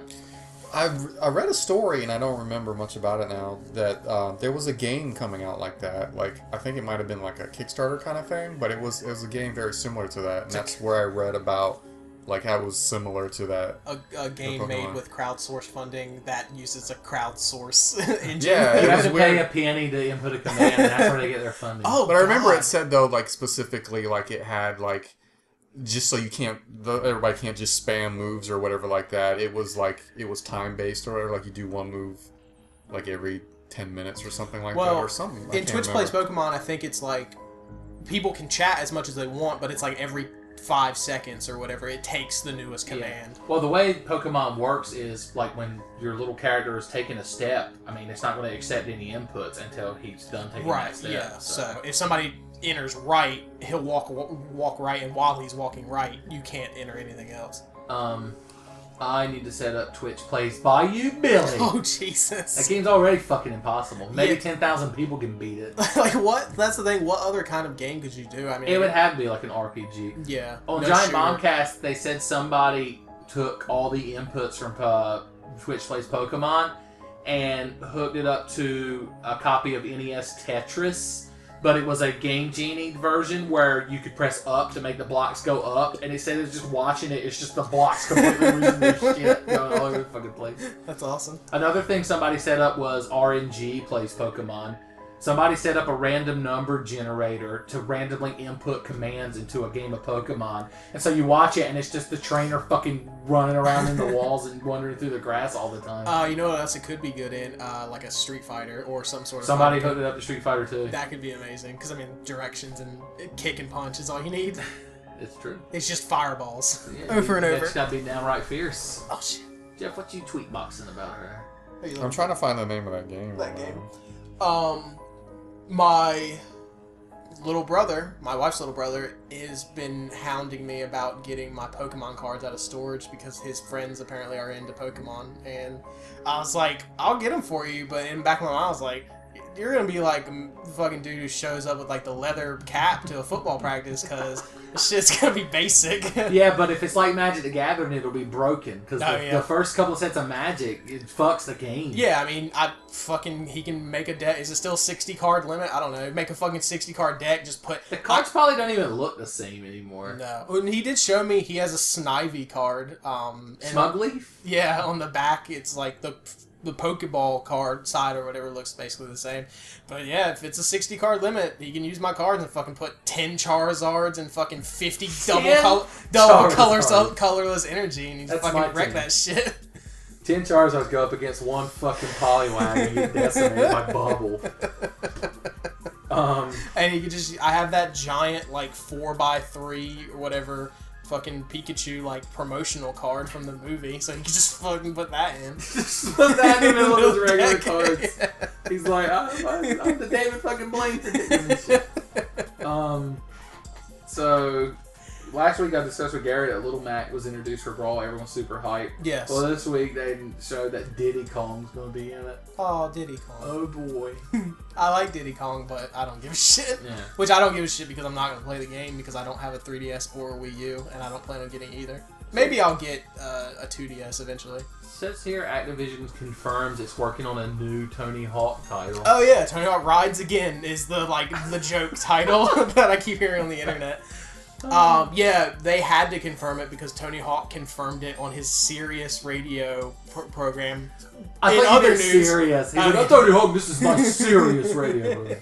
No, but he said that they were working on a new game, and so Activision had to come out and be like, yeah, we're working on it. Which they had to start working on a new game because he said it.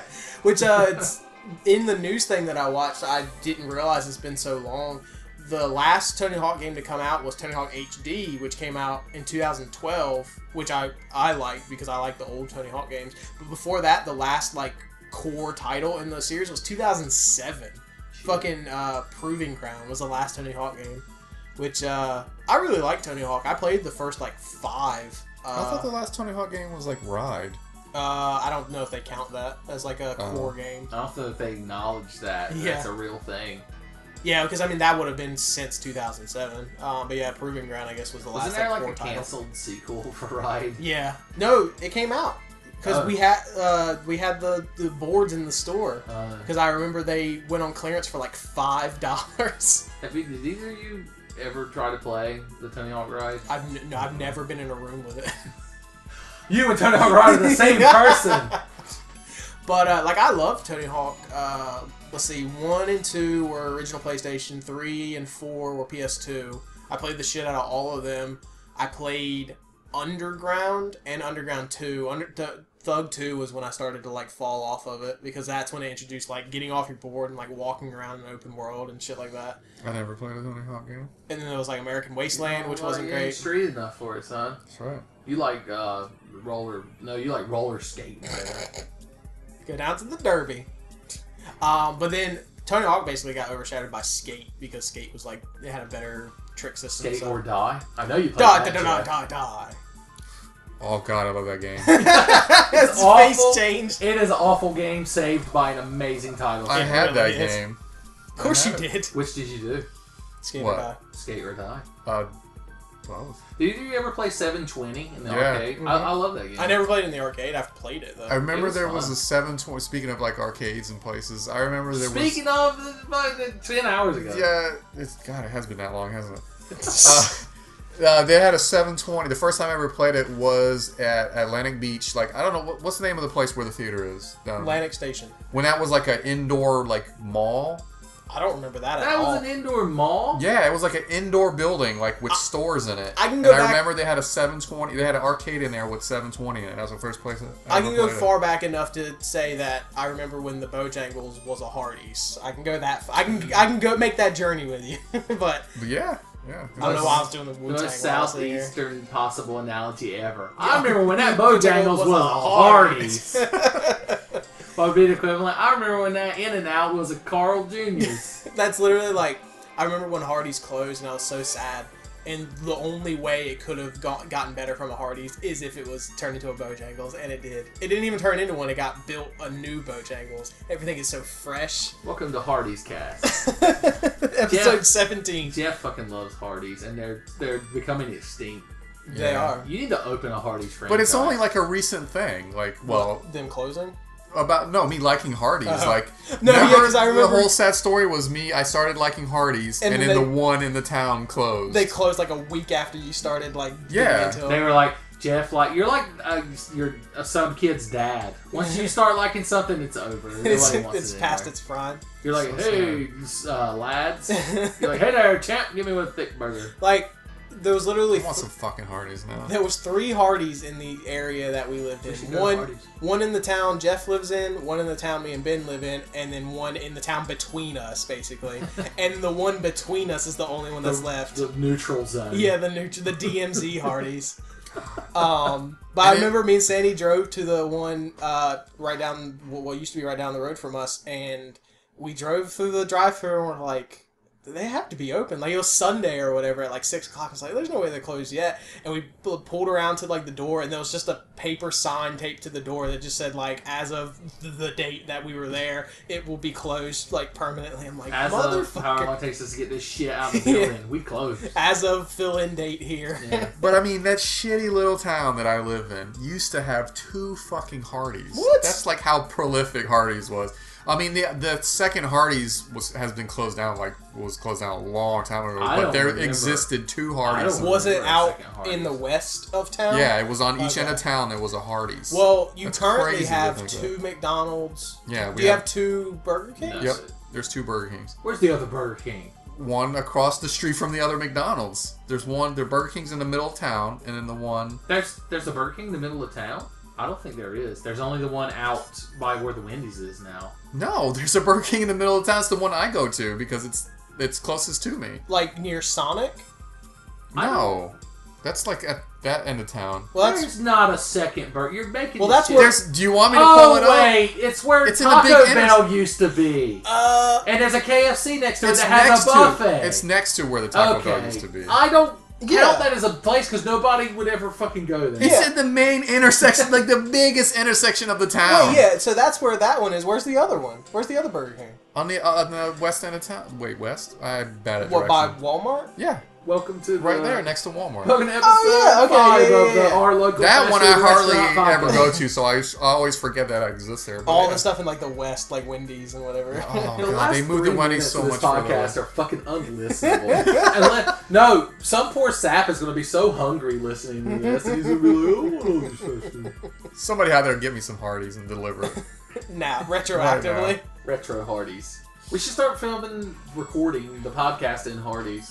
Oh, God. No, we couldn't because the fucking grilling machine makes that awful banshee shriek. Oh, yeah, it does make a terrible Why noise. does it have a soul in it? They're like, orphan souls, give us a charbroiled thick burger. It has a dark soul. They can't call it Carl Jr.'s on the East Coast because that's whose soul is in the fucking burger machine. Carl's son. God damn. This shit got weird. Have you been there since they started making their own buns? The pretzel Yes, buns? I told you, my tweet. My God, I almost Oh, died yeah, after I ate that. Because it was so amazing. It was so amazing, that fresh bun. Tell us about it. It was- Tell us the whole experience. I Driving there, I fucking came 12 times while I was eating the fucking thing. popped like 8 months. Did you eat this burger in a barn? It was good, what can I say? It was a thick burger. Was it thick? It was nice and Was thick. it a burger? Was it girthy? Was it 12 hard throbbing inches of burger? Enough to satisfy any Jeff? Yes. Was it thick and veiny? I had one of those in my pants when I was eating it. I'm telling you, you gotta try it. I want it now. Let's go. We're at Hardy. Pick up the microphone and the laptop. We'll Just just go. drive to Hardy. It's the best burger I've ever had. Wait, what was on it? Describe it. What was it called? It was a $6 burger. The $6. How much you pay for it? It was like $8. What the fuck is this? No wonder I got out of business. That false Can't do advertising. math. Is this in fucking euros? The €6 burger. Fucking economy crashes and the Hardee's gets more expensive. We gotta stop talking about this because I want to fucking Hardee's. I am starving. You know what I now. love at Hardee's and they have again is the buffalo chicken strips. Oh, they have those again? I I've was so seen sad them when they on left. I've seen them advertised on the side. Of I it. still remember to this day, and I can talk about this because it involves all 3 of us. The day we stopped at the Hardee's way off in the fucking bumfuck, Yeah. and you had all of that shit, and you made me take a picture of you to send to Jeff. I had I was holding in one hand a thing of the buffalo chicken tenders. I had my big ass Hardee's drink, my bag full of Hardee's fries, and my giant Oreo cookie Ice cream sandwich. And I've just got the best look on my face. And Jeff's like, I might, no, I won't remember they added that into the podcast. That picture. I don't know if I still. Oh, I took it on your phone. Yeah, actually. I have it. I have it saved. Did you Note to see self. the one picture I put in the last podcast of me playing the Game Boy Micro? I did. I love the Game Boy Micro. It's such a I do great too. product. I wish I could find one for as cheap as you found one. Yeah. Which It's I have my fucking- DS, but it's amazing, but it's tiny. So Would you say it's micro? yes. would you say you knock shit over on a regular basis? What if they come out with the Game Boy Micro from Dirty Jobs? He narrates every game that you play. God, that would be so soothing. It would. I love Micro. He does have a soothing voice. He should do Diners, Drive-Ins, and Jives instead of Guy Fieri. Because everybody hates Guy Fieri. I hate him so much. It's a dark new age of the podcast. The people who like Guy Fieri are the same people who like Duck Dynasty. And I'm not going to say that, like, negatively. Like, if you like those shows, then you're a terrible person. But if you like those shows, you're a terrible person. Yeah. Guy Fieri is the most annoying fucking person that exists on television. I watch Diners, Drive-Ins, and Dives because I love food. I watch it on mute. Yeah. Yeah. I just... I hate the thing he does where he says, like, the recipe or how long they're cooking something. Let the person talk. Yeah. He's one of those people that has to say everything that he's saying. And he can't fucking sit out in the dining room and eat the food. They open the oven and he just shoves his head in it and you just and there's scraps flying out of it. It's very hot. Was it one of y'all that... it might have been one of the random celebrities I follow on Twitter, but... Or me.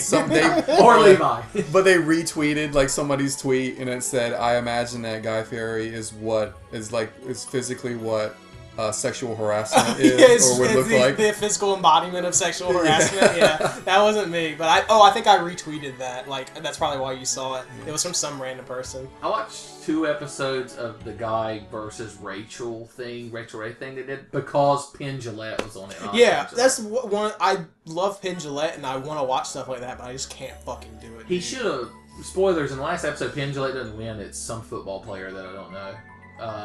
But Penn Jillette comes in second. But I wanted him to win because along with their meal, they had to put on a 5-minute presentation. And Penn Jillette's was he brought out a bunch of liquor bottles, broke the ends of them off so they were jagged, and then juggled them while everyone just stared at him. And then towards the end of his routine, he says, the most dangerous part of this is stopping, and I don't know how to do it. So, and he just steps backwards, and they all just fall on the floor. That reminds me of a Penn Jillette anecdote. I'm not gonna call it a story because it's not very long. Have you heard the whole deal of how, like, when he used to be like a street performer, like doing magic and juggling and stuff like that, and how the story of him going to like an accountant to try and get his money. Penn Jillette went to an accountant to try and like get his money situated and like make sure he's paying taxes and stuff like that, and the accountant didn't believe that he was making like 6 figures a year, because he was literally making like hundreds of thousands of dollars a year as a street performer because he was in like Vegas or whatever, and he was really fucking good at what he was doing.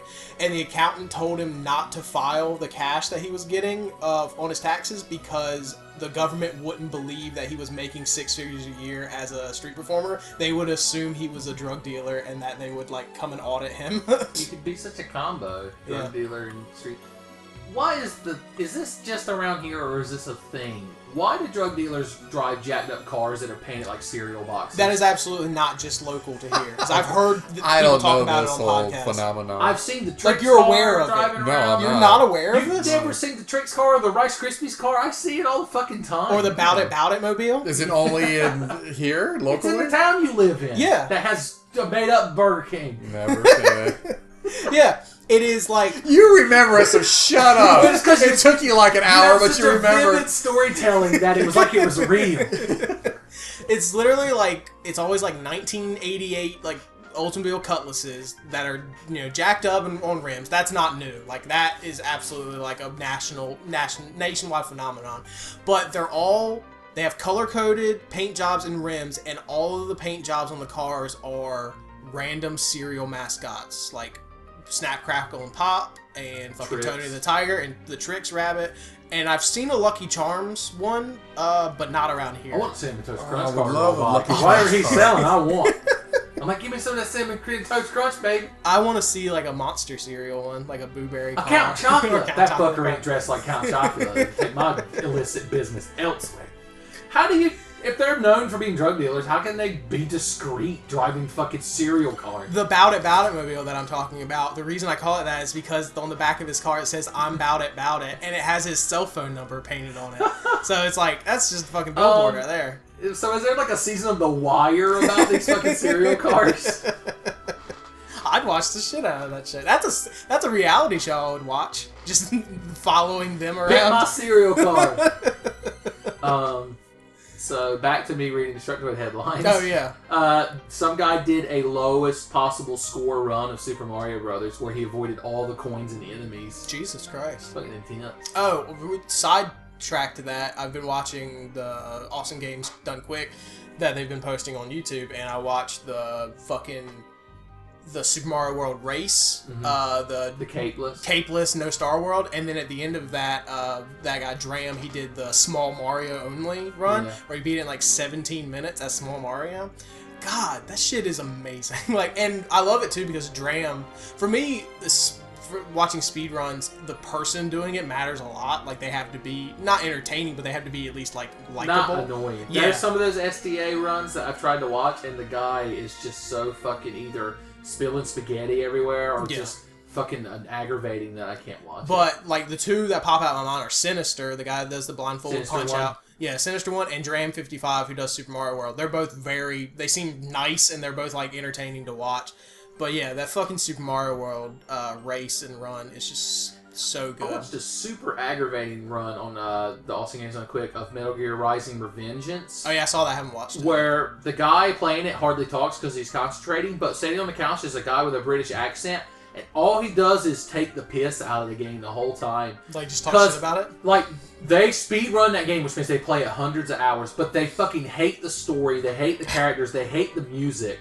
And they talk about how whenever they're streaming that somebody will come in and stream and starts typing song lyrics, and they're like, go fuck off, we hate this shit. Damn. And like the whole run, he's just talking about this was stupid in the game, this was poor design. Like, he doesn't say one positive fucking thing about the game. But they devoted hundreds of hours of their life to it. And so I left a comment on it that said, this was such a strange combination of crazy action and smarmy comedy. Those games, those speedruns are always the most interesting to me.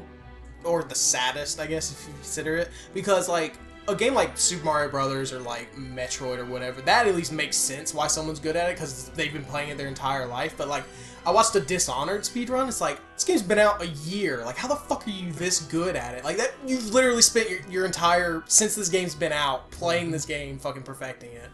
And it just like, I don't know, it doesn't bother me, but it's just weird to me. Another way I could tell the guy was smarmy and British was he kept blowing his nose on a handkerchief that he kept in his front shirt pocket. Jeff, what games do you speedrun? Have you ever played a game more than once? Dark Souls. God. You speed run to the trash can. What if he was a secret Dark Souls speedrunner? What if you were secretly Vadavidya? Is that the guy? Oh wait, neither of you are Garrett or Noah. Nope. Damn it. God, did the worst podcast. I was gonna drive to Garrett's house while still recording. With all of this. Yeah. Like, record yourself in the car and... Yeah. Would you ask me what game have I played more than once? Like a single player game. Yeah, what's a game? Or are you just the kind of guy that just plays a game and you're done? Pretty much. Like, there's not a game you go back to and play. Like, I don't think so. I can't even name one. Like, I can pick up Super Mario World at any point in my life and play it, and for an hour. When was the last time you played a game that was made before 2000? Like, even if it was like re-released online or something. Like recently? Like, just when was the last time? Yeah. Like, at any point. Like, in the last 5 years, have you played a game that wasn't like a current generation release? I played Perfect Dark with you. Oh yeah. That's a like- remake of Perfect Dark. No. No, it was the Xbox Live Arcade one. Oh. That we all own it, don't we? Yeah. Yeah. We played Okay. that. I mean, I had never played that, so that was The my first Perfect time Dark playing. run they do in that Awesome Games on Quick is crazy. Dude, did you watch the GoldenEye run? I watched the single player. I didn't watch the multiplayer. Well, the single player run with the two guys. Yeah. So here you go. Have you seen this? Have you heard about it? Did you play GoldenEye on 64 back in the day? Yes. Thank God. Okay. Just fucking throw them Yes, out like I- Glad I flags. can keep hanging out. I with you. owned it. Okay. I think I still own it. It had different control schemes, and one of them was two 64 controllers. The Yeah. left one, like the stick, made you like move, and the Z trigger made you shoot, and the right one was like look. It was basically simulating mouse and keyboard. Well, these two guys speed run GoldenEye with that control scheme, but each of them has a controller. So one of them is just making the character run, and the other one is like looking and shooting. And it's fucking crazy. It's the concept you have for like the funny Let's Plays of like Surgeon Simulator and stuff like that, where one person's keyboard, one mouse. Except these people actually know what the fuck they're doing. Yeah, because one guy knows exactly how he has to run through the level, and the other guy can concentrate on getting a headshot on every fucking enemy. Yeah. I guess it's just like co-op tank. Like somebody's driving the tank while the other person's like running the turret. Or like there was a PS1 game I played. It was, I don't know if it was a launch game, but I got it with my PS1 called Agile Warrior. It was a fighting, like a jet fighter game or whatever. And when you played two-player, one person flew the jet and the other person was like on like a spinning turret underneath the jet or whatever shooting, and they controlled all the weapons.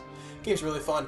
You could, the thing I remember the most about that game is if you shot down an enemy plane, the guy would parachute out and you could fly back around and shoot him while he was parachuting down. Titanfall. Yeah, exactly. So this news story would be more for Noah. The Japanese developer, I think it says his name is Hiroki Kato. He was the director of God Hand and Vanquish, which are games Noah loves. Yeah. Apparently he retired from the game industry after Vanquish came out, and he is now a farmer. Oh yeah, I did. I read this. I read this article. Yeah. You read this? You seen about this? Yeah. Yeah, I read about the that. best career path.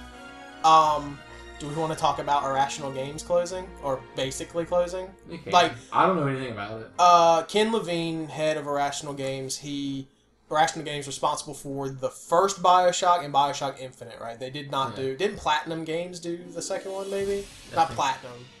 Not Platinum, no. Someone like that. Yeah. Like, one of those studios that just comes in to, like, take over a franchise and, like, put a game out and they fuck off to go do something else.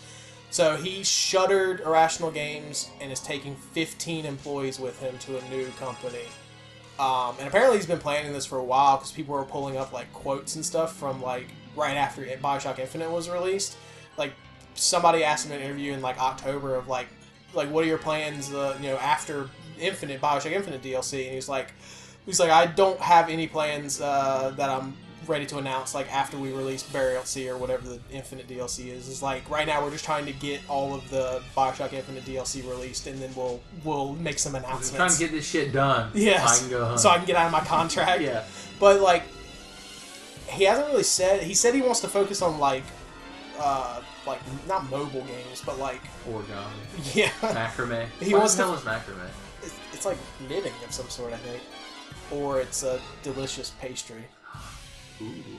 Yeah, that's I'm macaroons. just gonna have some macrame right now. But he's just talking about he wants to focus on like smaller, like mobile and like handheld, like single player, story driven stuff.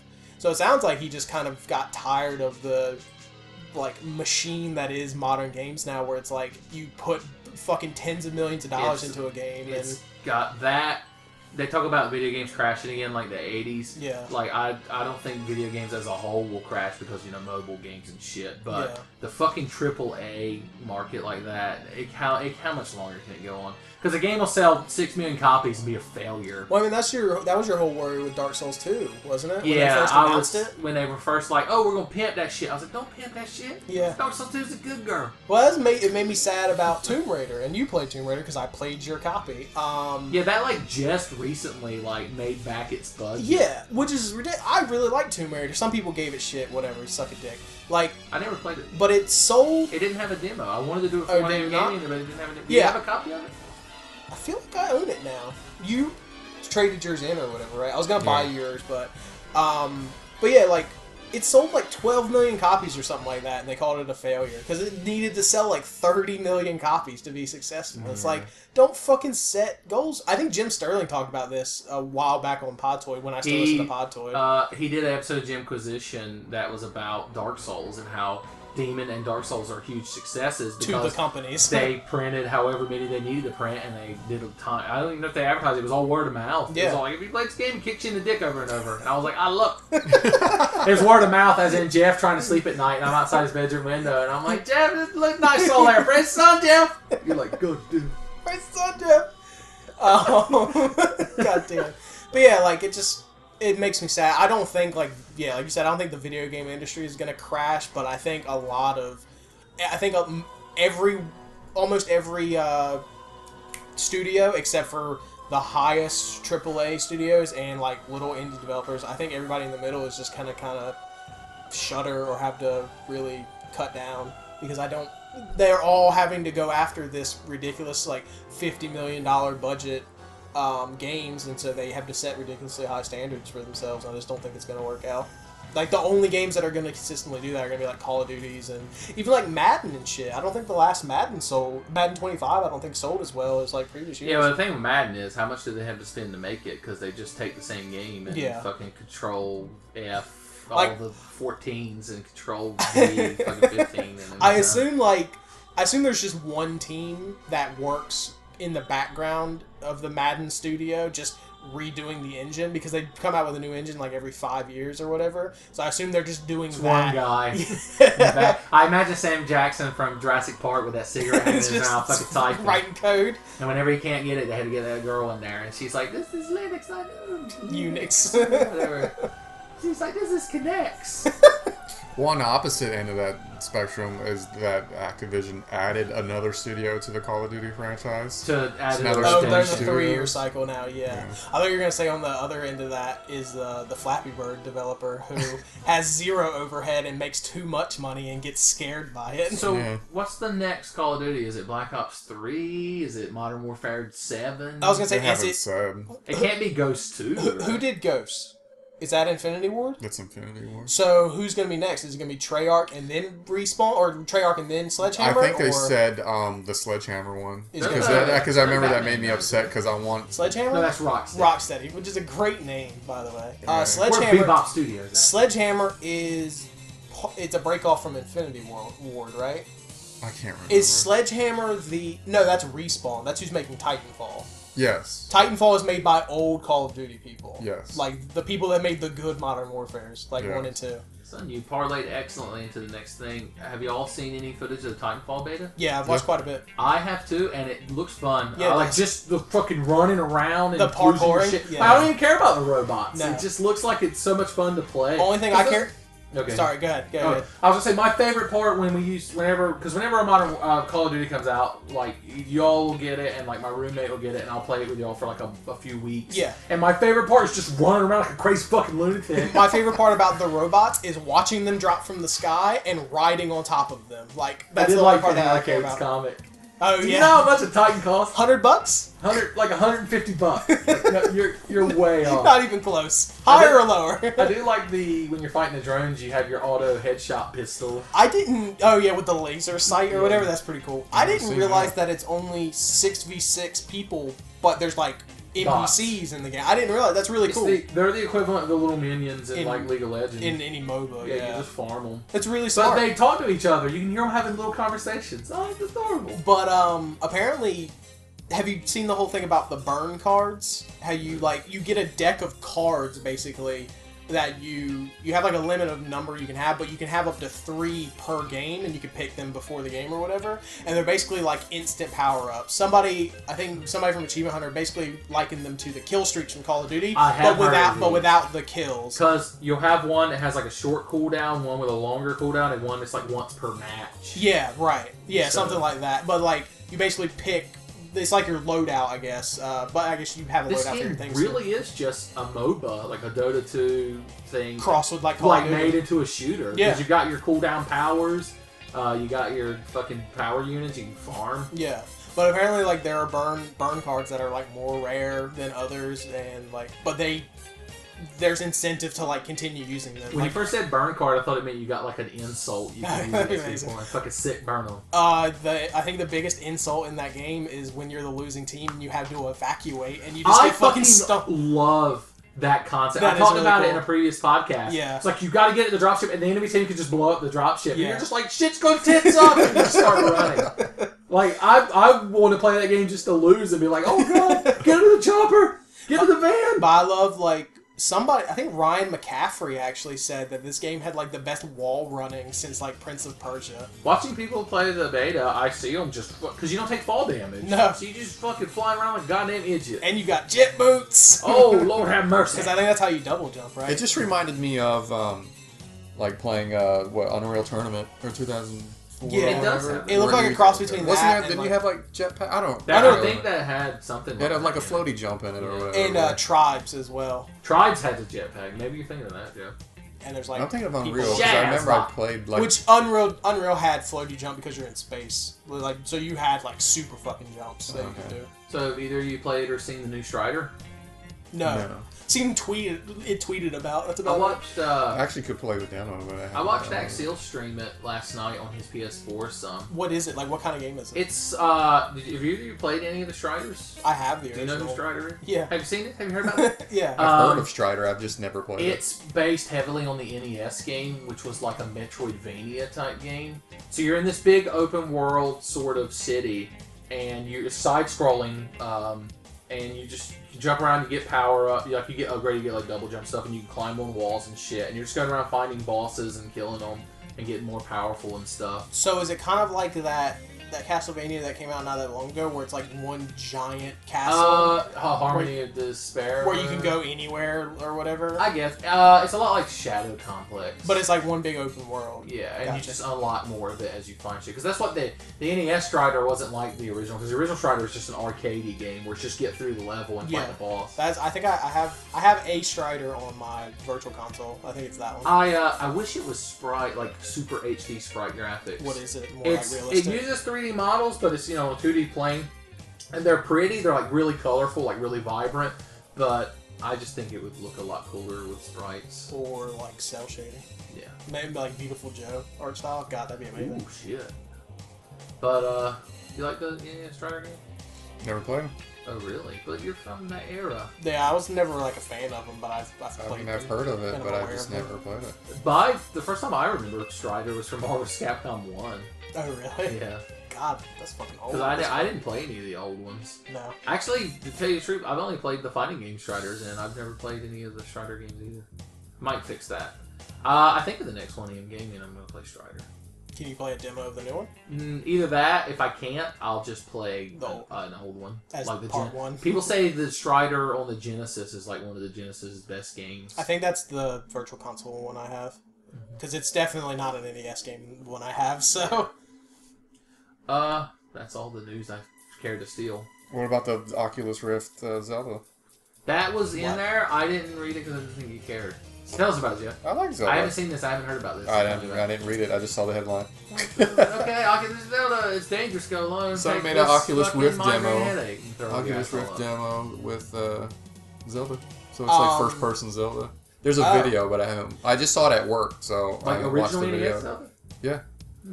Related to that, there's rumors that Sony is going to announce some sort of VR bullshit at GDC. Which they already have their, like, goggles things. Like, Sony makes, like, these VR goggles that are basically like screens that you can plug into like your phone or whatever. Really? So there's rumors that they're going to announce some sort of integration like that with PS4. Speaking of screens in your glasses, Sherlock? Yeah. We were talking about the Sherlock earlier. I don't think I've ever watched any form of media, anything like read a book or watched a movie or anything like Sherlock that makes you, of the different villains, that makes you dislike them so much. Like Moriarty's a complete fucking tool. But you like I love his character Moriarty. Glasses guy's a complete fucking tool. I hated him. I was so happy. And then like any of the other people he goes up against. The fucking medical examiner Anderson is such a dick, and then he's so like guilt ridden after like he supposedly dies. Yeah. Yeah, I love Moriarty. Like I think I described to Sandy. Sandy has like been sort of watching Sherlock with me because I've just been watching it. I described Sandy as like the real world manifestation of the character him from Powerpuff Girls. Like he's just out of his fucking mind. I love the way he breaks into the crown jewels thing, like the diamond and the gun, and I love that he's sitting there wearing them. Yeah. I think my favorite episode of that third season, I'm gonna call it season because I'm American, is the whole Sherlock at the wedding thing. Oh, I love his fucking like hour-long toast where he keeps having flashbacks. So good, because his whole toast is great, and then I love that he gives like inadvertently gives this emotional toast about how John Watson is his truest friend, and like everyone's tearing up, and he's like, "Did I say something wrong?" Yeah, he's so like out of touch and just doesn't understand like social cues. And he's just like, "What's happening, John?" I love John Watson asking him to be his best man. Oh, He's just like, "What?" Oh, and have you watched any of the BBC Sherlock? Jeff? with Martin Freeman? Oh, I don't want to spoil it. Well, I do want to see it though. That's it's why fucking amazing. Yeah, I've been trying to like speak in generalities. Fuck, in that episode too, drunk Watson and Holmes. God, that is so good. And it's like 9 o'clock. Yeah. Oh, I love that. I love Holmes's. I need to get a certain amount of alcohol, so he takes fucking flasks, graduated cylinders, and that's what he goes to the pubs with. Because he wants to take. Watson's getting married or whatever, and Sherlock is his best man, and Sherlock wants to take him on like a pub crawl, but he doesn't. He wants it to like be able to go through all the places and then not get immediately shit-faced, like, halfway through. So he does all the calculations of how much beer they can have at each pub and be able to make it all the way through. So he fucking takes graduated cylinders and gets, like, 443 I love the idea you beer can bring for your each own pub. container to a British pub. I wonder if they let you do that. But then they get Like, all fill fucked this up shit. because whenever Watson goes to refill the beers, he sneaks shots into the beer, like shots of And vodka so or whatever. they end up pass out on the stairs of their flat or whatever, and Mrs. the Penny's Mrs. Hudson. yeah, comes in and she's like, "What are you? I thought you two were going out." And she's like, "It's like 9:30." Yeah, it's like you've only been gone 2 hours. God, but then a client shows up and they had to go try and solve a case while they were just fucking shit-faced. Oh yeah, it was beautiful. I love his little detective vision while he's drunk. Oh, and they're playing the celebrity game, and you know the game where you have like the celebrity name attached to your forehead, and Watson has Madonna on his forehead, and Sherlock has Sherlock Holmes, and they keep trying to guess, and whenever Watson's asking questions about his and he has Madonna on his head, Sherlock's just looking at it, he's like, I don't know who you're supposed to be. Oh yeah, eventually he's like, "I don't know who that is. It's just a name I knew." He's like, well, you picked it. Watson's like, you picked it. It's like, I just picked it at random out of the papers. Oh, that reminded me. It was like a personal, amazing moment. I don't know how it happened. Either of y'all ever play the party game Taboo? Yes. Do you know what? I think so. Have like you where seen this? Have you heard I about just it? played it recently, actually. Basically, I think I own it. It's a card game. You draw a card, and it has something you're supposed to get your teammates to say, but it has a list of words that are taboo. It's like you're not allowed to say. password. And the person from the other team says so with a buzzer, and if you say one of the words, he's like, Well, I was playing that with some high school friends, like years ago, and we were just standing around, and I was on this guy's team, and I was just standing there being a dumb shit like I am, so I would just yell random shit. My teammate picks up a card, looks at it, and goes, "It's a woman." And I go, "Madonna!" And he just looks at me and shows the card. It was fucking Madonna. I was like, "I'm the best." Good times. Yeah, I just played that game recently. I don't like games like that because I don't like time-based. You don't games. like looking foolish. Yeah, exactly. That's literally it. Like You I don't like time-based games. I think of Stewie solving the perfection and just sitting there and staring at it until it pops. Perfection scared the shit out of you, son. If you don't know what You're the timer is, oh god, I got all these crescents and X's and shit. Oh god, and you're just a guy from the Hurt Locker, and there's just shit flying everywhere. you're missing half the pieces, so you're just using Lucky Charms to try and fill those This spaces. is the most delicious. When they pop up, it's a delicious tragedy. Okay, now, as Levi described it once, is the part where I read joke headlines from P4R gaming and we all laugh at them without reading the story. Without sales figures, gamers are unable to tell how good a game is. To tie in what we were talking about earlier. Yeah. Pretty sure Jeff wrote the second one. Fox News confident Dark Souls is cause of most school shootings and racism in America. I'm not gonna laugh at that because that's not far from the actual Fox News story. Yeah. Did you hear about that? Uh-uh. The fucking the chick who like murdered a couple of people and she was in a satanic cult. They like found a copy of Dark Souls at her house or whatever. I don't know who Anders Breivik is, No, but it says gamers plan to help murderer Anders Breivik commit suicide by sending him an Ouya 2. Oh, the Ouya. That's a thing that happened. Does anyone know about that? Like the Ouya? No.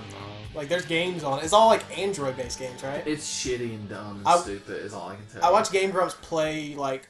It's gotta be shitty if like our place of work doesn't even sell it. It's like, Really? or are they It's on- still like a game? It's on the Are website. they GameStop exclusive or something like No, I that? think you can buy it on BestBuy.com. Spoilers. Uh, Spoilers.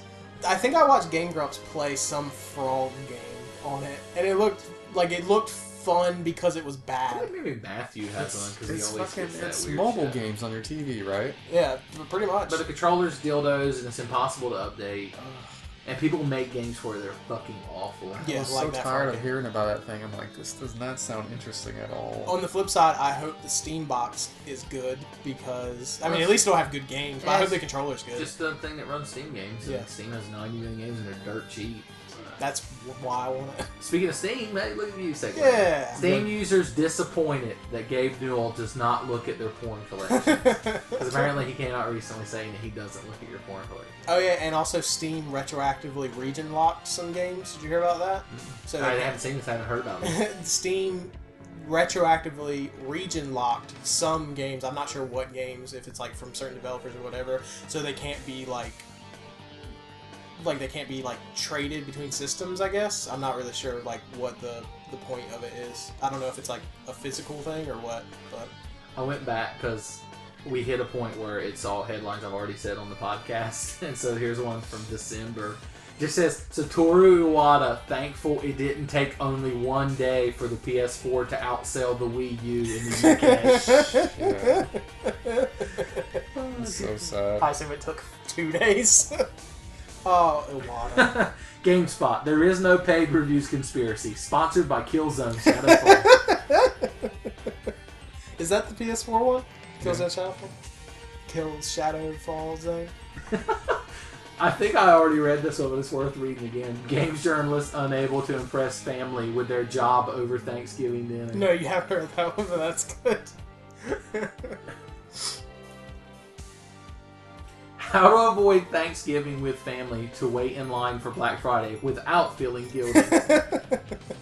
God, I did Black Friday shopping as a non-retail employee for the first time this past year. And I did it at Were you complete fucking asshole? No, it was so weird because I'd heard all these horror stories of like people getting trampled at Walmart and shit. But this year at Walmart they had like lines set up and stuff, so it was so like organized and quiet. That was kind of disappointing. To go for a callback, that was an episode of the Cracked podcast, was national panic stories that people think are true, like the whole hey people run up and punch you and knock you out thing that isn't actually true. Yeah. And how that shit keeps getting perpetuated, and one of the things was the whole Black Friday you'll get shot or stabbed, and it's because the news tries to find one thing and like super over sensationalize Yeah, it. literally the only thing that's actually happened like that is people getting trampled at like one Walmart in, One like, year. Yeah. Many law students fail bar exam due to following advice from Phoenix Wright. I've never played a Phoenix Wright game. I want to get one. I have the first two, and I've played them all, and I have the fifth one, but it's downloaded. Yeah, the first two on DS. They're DS games, right? Was there any GBA? Well, the first three were GBA games in Japan. They were just put on the DS in America. Gotcha. Because by the time they were translated over here, we were done with GBA. Yeah, fuck the GBA. What was the last handheld game console you had, Jeff? Game Boy Color? Holy shit. Game Boy. Did you have a GBA? Did I give you that Game Boy Color? No. You gave me your like 64 games, but you were like, that Game Boy Color is too valuable, too important. Actually, technically, that's not mine. That's my wife's. Damn. So my last handheld would be a Game Boy. Original Game Boy Pocket? Like the original gray Game Yeah, Boy? original. The gray brick? What games did you have? What'd you play? Tetris.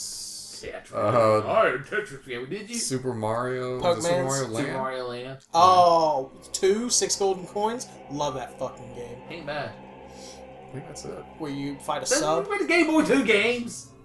What a fucking way. What'd you get a Tiger handheld? My parents bought me the damn thing. They couldn't afford after paying $300 for that thing or whatever it was. Next podcast, Jeff's parents had a lot to answer for. I can tell you, I think I know where they got it. I'll be like, this is episode 17 of the podcast. Say your name and why you bought your son only 2 fucking Game Boy games. And Levi's first, and he's like, Christ. Starting on my left, tell me why you hate your son.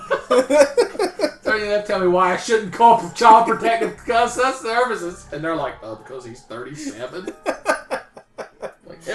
I beat Tetris. How about that, motherfucker? You don't. You can beat that Tetris. I got to the end of it. I can tell What you happens at the end? Spoilers. Is the space shuttle takes off. The story checks out. I was like, Because I I remember also that. beat Tetris. See?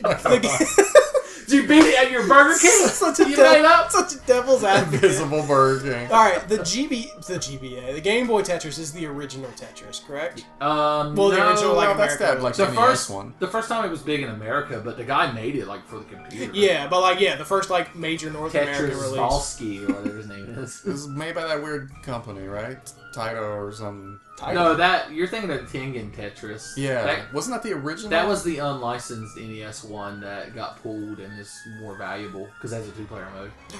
I thought that was the original Tetris. But then there's that newer Tetris World or whatever that had great music You also. ever try to pull a Tengen game out of an NES? It's fucking impossible. I had RBI 3 from Tengen for my NES, and once you put it in there, it's done. You're like, that's my RBI 3 machine right there. Because you ain't getting that motherfucker out of it. I like that there's a sequel to sports games. Like, I love that it's not just... Like, Madden does it right. It's like, here's the newest one of the fucking year or whatever. But, like, I like that there's, like, RBI... Tennis 2, Electric Boogaloo. Tennis 2. You have two. You're dual wielding fucking tennis rackets. Let's talk about the Winter Olympics. Are they over yet? I think so. One more day. Hockey's over, so it gives you One more day. That was an Onion Sports article. It was like, American audience fascinated by strange winter sport of hockey. I agree with Jeff that I thought the awesome cross extreme snowboarding whatever was fun to watch. When there was like four or six dudes just like battling out on that little course. It's just road rash on us. It's SSX. Yeah, Cool that's borders. exactly what it reminded me of.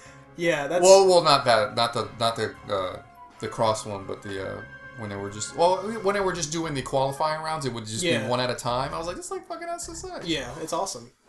I mean, there's no Roselle or Run DMC, and people aren't spinning boards around their necks, but yeah, it's watchable. They're tricky. It's tricky. Talking about like people getting unrealistic expectations and like being desensitized to things by playing video games. That happened to me with sports games. Like I played Tony Hawk a shitload when I was a kid, and then I tried to watch like the X Games and watch like the flat top freestyle stuff, and I'm like, this is fucking bullshit. You got to do 2 900s in a row, double backflip, do a handstand for 30 minutes. It's like, fucking Slide do on nothing. your forehead. Yeah. Then get up the Great Glacier and chase Sephiroth. The only snowboarding game I ever played was the mini game of Final Fantasy VII. I should have got Gary to explain that last week. What about 1080? 10? Here's what I remember about 1080 snowboarding. Because I borrowed it from a friend and played it like once. Yeah. All I remember is at the character select screen, it was this song where a guy kept going, work your body, work your body, work your body, work your body. And it was all the guys sitting around in the fucking snow hut, like, looking thug. Whoa, Ben. You might want to stop singing. We might get content matched. That's true. Well, that's because I'm like, hey, one of y'all pick a song. And you're like, oh, I'll just pick this one that everyone knows and loves. And YouTube's just like, nope. Yeah, one podcast wouldn't play on the mobile version, which is weird. It's so weird that that's the version that doesn't play. I guess just because it's music and people can't Yeah, use that's that. true. it was too easy listening.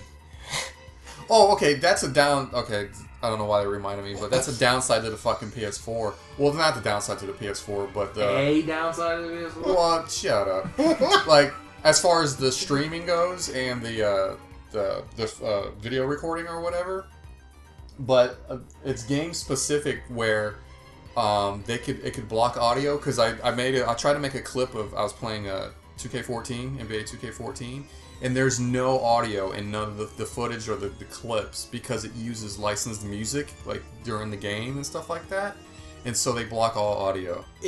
I assume it's not smart enough to know that if you turn the music off, it would then record the audio. Right. I assume it just. I would think that the game would be able to do that. Yeah, like, I assume when it that records it the footage. sees the game. It knows the game is marked as having licensed music, and then it turns it Yeah, off. like I don't think it's specific to the PS4. I think it's built into the game. Like, Yeah. I was gonna say, it's so retarded because they're like, it's a proposed feature of the fucking system, and then they're like, oh, you can't record any of your games because you don't own the music. Yeah. What if you did? What if you were the artist who sung that song and you wanted to stream NBA? Would you call the Fransible streaming? It's like I still remember to this day watching on G4 back in the day, watching the singer for Bare Naked Ladies singing whatever that song is, the Chinese chicken song. It's been 1 week Yeah, since looking at that me. song. Watching the fake Burger King. Watching him sing that song, his own song on like Rock Band or whatever back in the day, and he was like singing and doing the lyrics or whatever, and the lyrics are flying by, and then he stops. He's like, "That's not the lyrics to the song." Like he got so upset because they had the wrong lyrics in it. or like the people. There's like the people singing their songs and they're like terrible at it or whatever. Yeah. Like it's saying they're like Yeah. they're terrible. They suck. That's because it has to account for the fact that some stupid fucking teenager or Matt Wyndham is going to be playing. Alright, well, we got 2 letters because Oh god, only 2 people they're that both listen, from Noah. that listen to the podcast give a shit about it. It's one spam. It's just Yeah. Well, hey, we got this letter, Jeff. Somebody wrote us in that says we can get really good rate on a new Ford Escort. The other one's just from Noah. It says turn around. Oh, He's just no. in your closet. this Nigerian prince wants to know what you think about Dark Souls. I'd send him the most money. He's like, I need money to get my copy of Dark Souls. I'm like, that poor boy. He ain't got nothing in Nigeria. Ain't even got McDowell's. Santa coming You to send America. me an unsigned check so I can get me I a copy help of you Dark fight Souls. boss. I give you Tight Knight Slash. I'm like, holy shit. It's a great deal. God damn. How much money do you think those Nigerian prince people have made? Do you think it's just like one guy sending all the emails out? The Nigerian prince. the one prince. I don't know. And then I talked about this on the last podcast that I was on. That I finally, for the first time in my life, got a Nigerian prince or the version of a Nigerian prince email. Like, how does that work? Like, what is the success rate of that? Like, it's got to be like in the single digits at this point. I got a actual physical fucking letter that was a money scam the other day. I couldn't believe it. It was like, you've sometime thing, you got a free iPad and blah blah blah, and I was like, holy shit, you actually, like, the reason you could spam shit on the internet is it doesn't cost you anything. Yeah. But to actually send this shit out physically, that's the best. I got 5 crisp $1 bills in the mail the other day from like Nelson. No, not the TV one. I Oh. would have taken that shit seriously. It was like radio like habits. It sent me Oh like my god, sent my me like wife, a log book or whatever. she's doing that. Like, Yeah. I don't know why she's doing it, but she was like, yeah, why not? She started doing it. But yeah, I've gotten like several dollars from that thing. Yeah. I would just write in and tell them about watching the movie radio. What is that about? Cuba Gooding Jr. plays a mentally handicapped guy, teenager, late 20s, who becomes like The world's first black diver? He becomes... Oh, God, I love that movie, too. And then he has a team of huskies up in the mountains. He becomes a, like, water boy assistant for, like, a high school football team back in, like, the 60s. Back in racist o'clock. But does somebody show him the money? God damn it. God damn it, Jeff. Stop referencing old movies. Okay, oh yeah, let's actually... Speaking of which, Batman and Robin! Oh, The follow-up. Yeah, we gotta do Batman and Robin. I don't want to. It's got Alicia Silverstone in it as Batgirl. Does it? It doesn't. It really didn't happen. Yeah, Just like that fucking Burger King. yeah, you were like, Batman and Robin's awesome, I'm eating my new Whopper, and you're just laying in a fucking empty parking lot, rubbing fucking McDonald's wrappers on your face, and someone tries to walk up to you and your wife stops them and it's like, no, he's in his Burger King. And you're like, the space shuttle, I beat Tetris! Like, yes, you did, honey, you beat Tetris. Good job. You're the only one. You're the only I'm gonna buy you another Game Boy game, and then your parents are like, you don't buy him more Game Boy games. Okay? Now that I've done this all day. If your parents listen to the podcast. Yes. Okay, first letter comes from Devin. Hey Devin, how you doing? Who's that? He's just a guy that likes Nintendo videos. Like, does he have a channel name or username? I don't know. I don't want to read his full name. No, I just didn't Oh, know. it's Damasto. Oh, okay. That's what it is. I just didn't know if it was a username I would recognize. He so the first part of his letter says that he and his lady friend like watching the Tenfei videos. Now I'm just imagining them sitting down to a candlelight dinner Yeah. with soft lighting and everything, and they're gazing at each other, and in the background you just hear, "Fucking bullshit, ain't bad, son, you're done, dude." Fucking guys by their table playing a violin. Yeah. Like, what can I recommend this evening? He's like, anything from the Bojangles. God, that'd be fucking mine. He has two-part question. First is, if you could have the hair, facial hair included, body hair included, if you're into that, of any fictional character, who would it be? There's only one answer you're allowed to say. I was going to say video games or just all? A fictional character. Well, I'm going to go video games for Zangief. Zangief. When I was that close question, I was like, Levi, Zangief. Zangief, and now I would also pick Bear Hugger from Punch-Out. Which, did you see that link I sent to you? Yeah. About, like, oh yeah, I put it on YouTube. They are talking about getting action figures, and I was like, I already have one, and the fucking Bear Hugger action figure. I'll find it while you're answering. Yeah, Jeff. What fictional character has cool hair or facial hair that you like? Oh, That Christ. you would have. Michael J. Fox and Back to the Future. That's kind of what your hair is right now. Anybody with a beard, since I can't grow a proper beard. And I'm very jealous of both you fuckers for having a beard, because I just got this scraggly looking thing that doesn't grow right. Somewhat bearded. Grow Yeah. Fu Manchu. I can't grow Grow the pie, man. You racist motherfucker. It's not racist. It's a hairstyle. That's what it's called. What you would say? Grow a mustache is slightly long and hold hands across America. We're all one under God's eyes. Is that what you want me to say? You PC bastard. I didn't know what you were going to call him. You Peking bastard. Damn. Who would be good for you? I'm looking at you. That's what I'm trying to with think my right eyes. now. Tom Cruise in The Last Samurai? It's always gotta come down to something Asian. Well, he's not Asian. He's the whitest man He's ever a lived. samurai.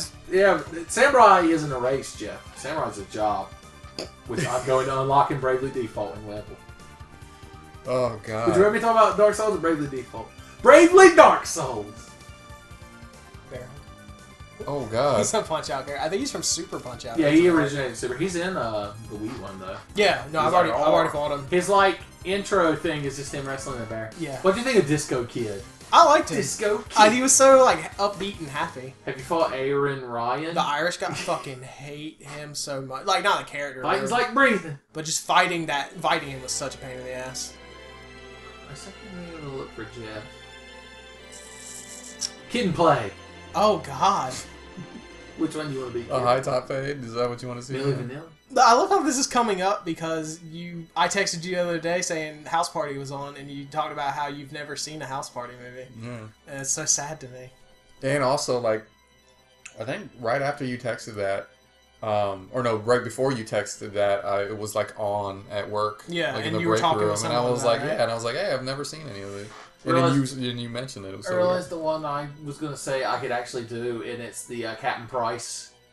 Oh yeah. What is that called? Friendly mutton chops. Friendly is mutton. what they're Because called. I mean, I could shave down to that. I had that at one point. And Do you remember that? Put the hat on. And Yeah. be like, oh, he's soaked. You can be soaked. You can be soaked McTavish with Mark. yeah, I was thinking of that too. You had the sweet. Like, oh, he's mohawk. soaked up them apples. Oh God, it's Captain Shot Up Big Legs Cheddar Bow from Chernobyl.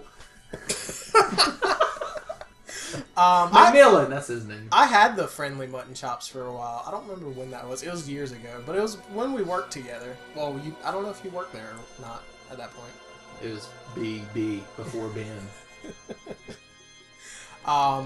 What's the second part? Oh yeah. Second part is name one show or book or comic that doesn't have an associated game that would make a great video game. Then explain what the gameplay would be like. Jesus Christ. So what's something, a book, a show, a movie you like that needs a video game? I would say SWAT Cats, but it already has a terrible fucking video game. That needs a video Fresh game. Prince game. The game. Fresh Prince the game. What kind of game is it? Oh shit. You play Uncle Phil. It's like Angry Birds, but you're throwing jazz. Or it's Parappa the Rapper. Oh shit. That would be amazing. Granted, that's not what that show's about, but it doesn't fucking matter. It's just that with like 90s rap. God, that'd be so good. 1v1 fighter. You got the whole Dive house. kick, but with Fresh Broken Prince. Characters Jeffrey. Carlton doing his dance as a super. God damn. So it can't have a game already, right? Yeah, so I was gonna say Harry Potter because I want a good game. Harry Potter. Harry Potter. Harry You know, I want a game of like a really good game, of course, of like from Back to the Future. Yeah. But, Good back. like just traveling through time, like awful lot. that would be amazing. Like Be pretty all awesome. different levels at different times. What if, can we say the game, the community game that's in Community? Oh, that they the play? side scroller? That'd Yeah. be amazing, yeah. Like, you don't even have to come up with what the game would be, just that That game. game. The Community. Well, that game exists. What? Somebody made that game. Oh, like fan base, not Can you like... start the Asperger's Abed family in it and everything and fight the Jive Turkeys? This isn't like my favorite book series or anything like that, but it's just popping in my mind because I'm reading it right now. I think a Hunger Games game would be really fun. A Hunger Game. They're actually like shitty, I think, like Farmville type Oh, games. really? Or something. I'm not gonna count that. But yeah, like I think a Hunger Games like fucking third person like Tomb Raider style like adventure game could be fun. What about if Telltale made an Archer game? Oh shit! That'd be amazing. I'd love an Archer. What was game. this episode of Archer you said was so fucking The hilarious? Limited. It's from season 3. It's where they capture a Canadian, like the equivalent of like an IRA terrorist, but he's Canadian. He's fighting for a free Nova Scotia. They capture him in America and they're transporting him back to Canada on a train for whatever reason. So the whole episode takes place on a train traveling into Canada. God, that shit is so fucking funny. You would love it because it is one of the episodes that it features Babu the Ocelot. I was like, they're on a train when they're shooting at him and he's like zigzag. Yes, Serpentine Babu. Oh, yeah. yeah. God, it's so good. I love Archer in general. I just think it's What's a really the funny Ocelot's show. name? Babu. Babu. Which is he's called that because Salvador Dali in real life had a pet ocelot named Babu. I think it's Babu. Maybe it's I don't know. It's something like that. But yeah, I love Archer in general, but that is one of the That's the funniest episode of that show, and one of the funniest episodes of a show that I've ever watched. I fucking love that shit. Please tell me that is a smoke grenade. Okay. It's not, though. Anything else? What would make good? Naked Gun game? Oh, good Naked Gun. Telltale could make a Naked Gun game. Telltale is making a Game of Thrones game right now, and I'm very excited for That's that. the thing with Telltale games, adventure games, is you could take anything and they could make a good game. Yeah, out of it. because they're amazing at their job. But Did they do the Back to the Future game, the episodic game? Because I tried playing the first episode on my phone, and I did not enjoy it. in the same vein of Archer, Telltale could make an amazing Venture Brothers game. Yeah, they could. They could, I would like to see a good Family Guy game as well, because there's been like a couple, and they've all been terrible. I like how I'm just completely ignoring the stipulations of the question.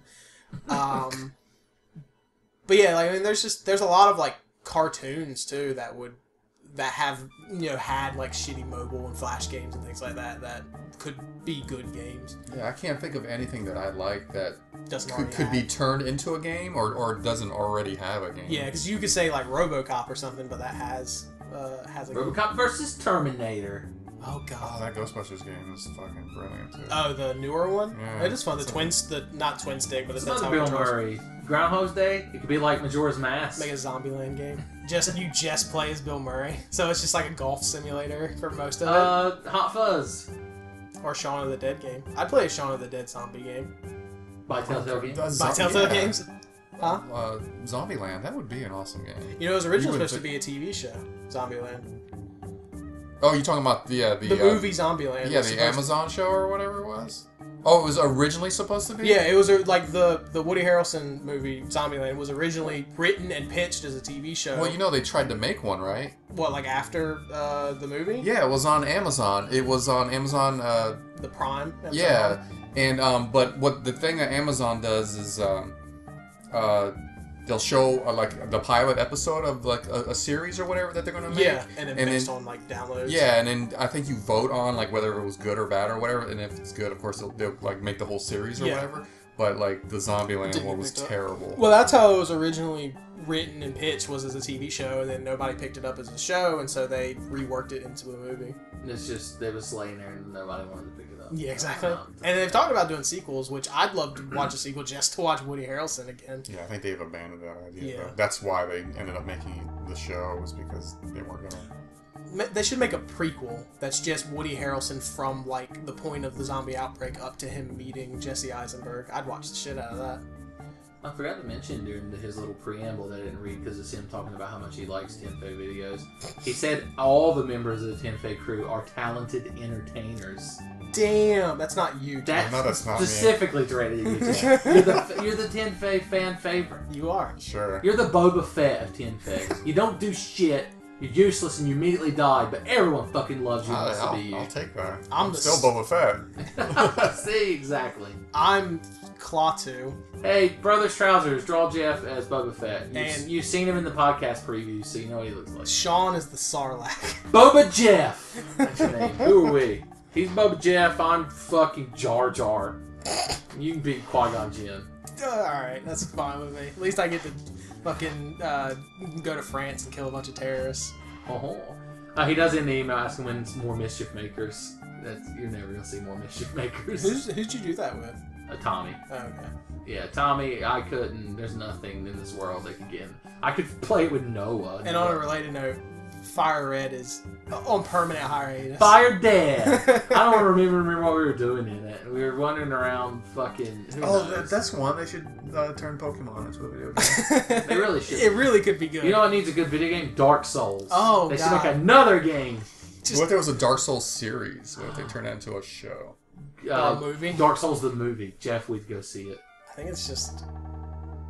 I They was can trying get to a think big of thing something. of Sunny D when you come in. It's just Stephen King's The Mist, because it's just shit that kills you.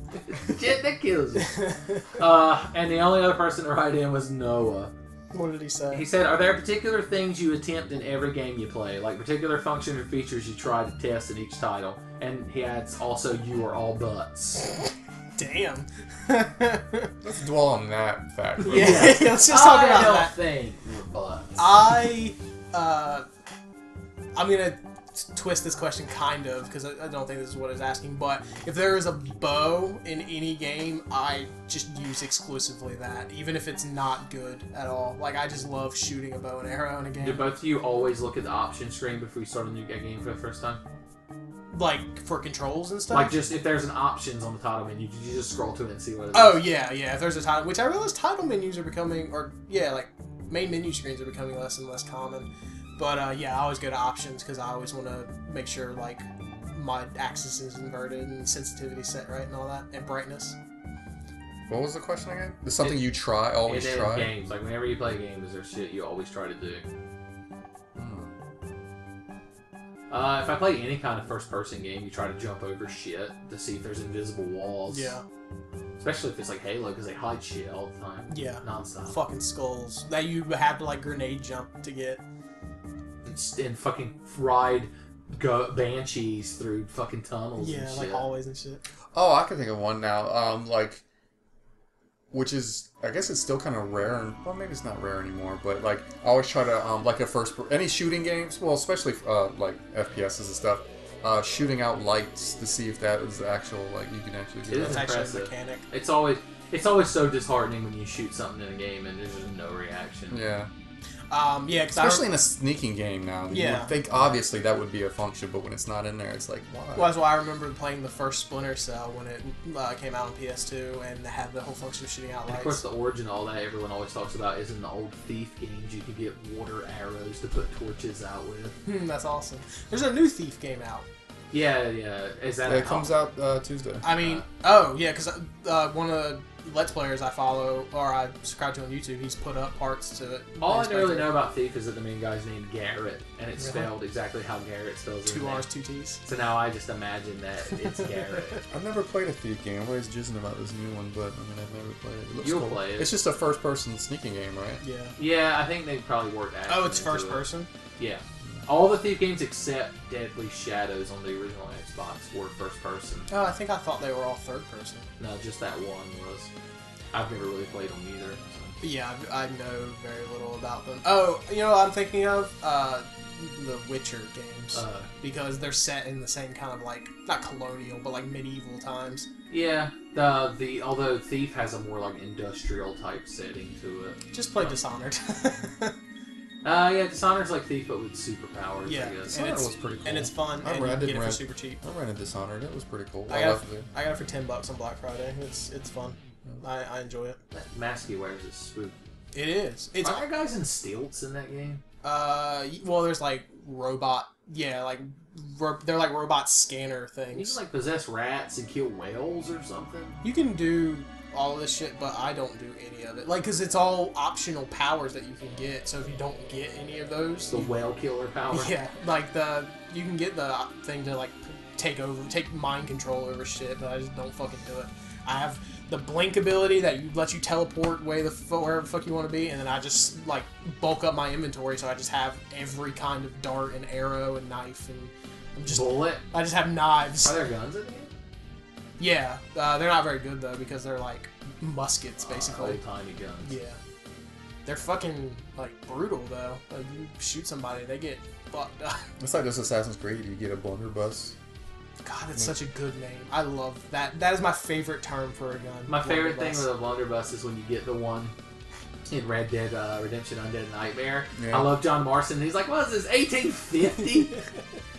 I just love the equivalent of what we would say about an Old West gun, but in the Old West. Can't you get a blunderbuss as an alternate weapon as one of your characters in Team Fortress 2? You could probably, with all the shit in that game, they probably replaced one of the shotguns with a blunderbuss. Yeah, I feel like I've seen one somewhere. I remember you get one in the first level of the first Time Splitters, which takes place, you're exploring an Egyptian pyramid, and you have a Mauser pistol and a blunderbuss shotgun. Is it possible, if a new Time Splitters game came out, would you be more excited for that than Dark Souls 2? Probably. I would be excited, because I fucking love Time Splitters. Probably not as much. But if it was a legit Time Splitters 3 or whatever, not some... not some bullshit. I mean, I'd be super hyped, and I'd buy the shit on day one and play the fuck out of it. Yeah. But I don't know if I'd like it on the same... Did Time Splitters have multiplayer? Yeah. I never played. I've played a Me Time and Splitters my, demo. I bought a but I've never PS2 played. multi-tap for that shit, and me and my friends would use the map editor and recreate like old 9 maps and shit. It was fun. Yeah, I played the Time Splitters 2 demo on a PlayStation Underground demo disc. Yeah, I think that's probably where I That's the only played experience I have with Time Splitters. It was a snow level? Is Yeah, that what it was? and it's what the start of OMG Ilsa, basically. The Time Splitters 2. That's right. The first That's level right. of it, Siberia, 1990, is like fucking amazing because it's like GoldenEye mixed with Resident Evil, and I love that shit. Those games are all great. If you ever get a chance to play, well, the first one you could skip the first one; it doesn't matter. It's literally the levels are just they made maps, and you have to get to the end and get back without the Time Splitters killing you. But Time Splitters 2 and Future Perfect are both fucking great, and I plan on doing playthroughs of them on my channel at some point. It's Future Perfect. That's the newest one. That's the third one. What system is that on? It's on GameCube, PS2, Xbox. Or Gotcha. But they're not backwards compatible with 360. It's so shitty. So, I guess we'll start wrapping up. Y'all got any last thing to say? Anything you want to plug? Plug your Twitters, your Tumblrs, Yeah, your follow me on Facebooks, Twitter. your YouTube channels. Laugh at Levi. Laugh at Levi. What's your Twitter? At. Yeah. My Twitter is set to private. Oh. So suck a dick. No one can talk to Jeff. You're not allowed to. Don't Nope. talk. I'm your intermediary. Do you have anything you want me to say to Jeff? Then send it to me. But that also means you can't enter like retweet contests and stuff. Yeah, I know. I pray to God that like I wish they would have it to where like whatever tweet you send out like you can set to private or I don't know why they don't do that because I would fucking too much work. do it. Anyone listening to this probably already knows that my Twitter is at tenfey. Tenfey.tumblr.com is my Tumblr. There's a Tenfey Facebook group if you want to like it. I post on it once every 6 months. There's a Tenfey YouTube channel that you're listening to this on because I have been uploading MP3 versions of the podcast to Google Drive and people can download them. I doubt anyone has downloaded one of those MP3s, but I figured I'd offer the option. I did. That's Really? how I listen to them. Oh really? Well, it was all Oh, worth it. because that's probably how you listen to them, like in the car or whatever. Yeah, listen to If them. if we keep doing this, I mean, I'm sure we can keep making podcasts. It's easy. We're just sitting here talking. But maybe I'll get like a Podbean account or something. That's a website that can host your podcast. I was gonna say, like, have you looked into the whole iTunes thing? Yeah, you have to have like a certain number and like an RSS feed and like stuff like that. Gotcha. I'm just not professional enough. I need to make a website through Squarespace. Squarespace, sponsor me, and I'll make my Tenfey website through it. My company and I would be happy to build you a website. Son, pro bono? Sure. You'll give me the... Is Bono the person that's gonna be fucking paying us? Yeah. Give me the He's Good People discount. When you're gonna have the Tenfey t-shirts. The Tenfey God, that would be such a disaster. Isn't there websites that you can just go and like upload an image and The have Cafe Press. Yeah, and like have them You don't make a have to t-shirt? like have a minimum thing or something or money. I mean, I don't think know the how shirt's you- like $40 or whatever, but yeah, I'm pretty sure you can just go to a site and just order custom t-shirts for Just yourself. start writing on a Sharpie. I'll just write "Ain't Bad" on a shirt. You think anyone else? You gotta have the fucking what is it? Drink that shit and roll. I talk about that in one of my Dark Souls videos. I don't remember which one because I've done so many recently. I talk about the origin of drink that shit and roll. Alright, this is a quick aside.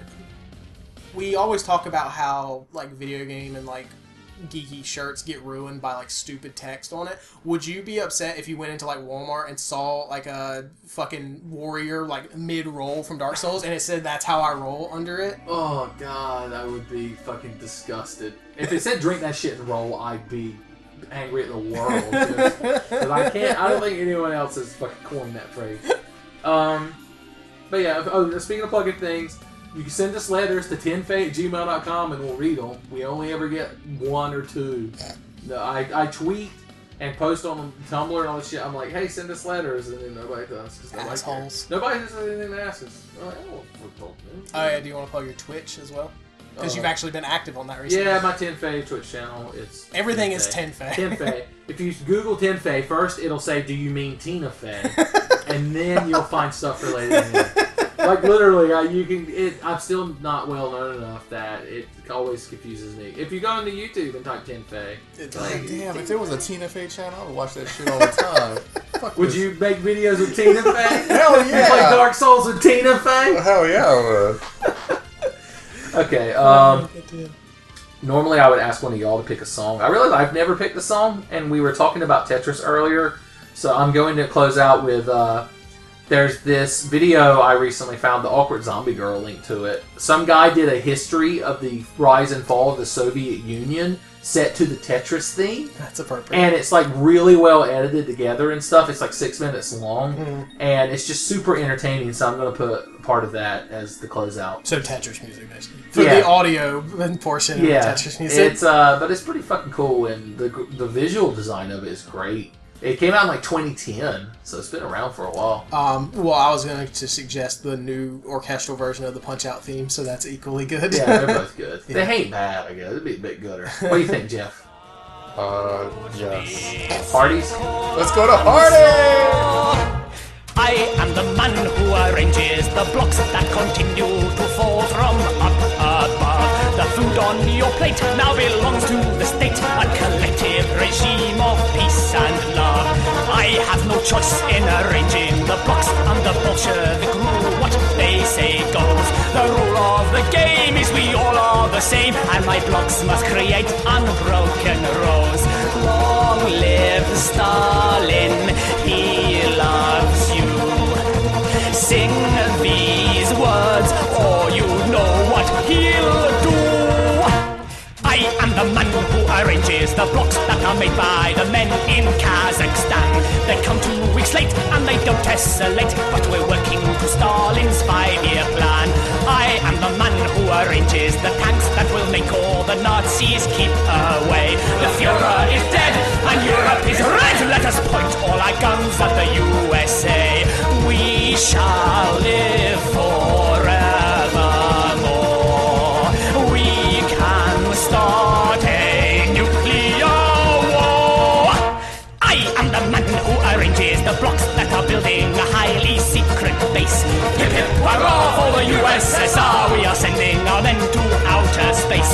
I work so hard in arranging the blocks, but each night I go home to my wife in tears. What's the point of it all when you're building a wall and in front of your eyes it disappears? Pointless work for pointless pay. This is one game I shall not play. I am the man who arranges the blocks. But tomorrow I think I'll stay in bed.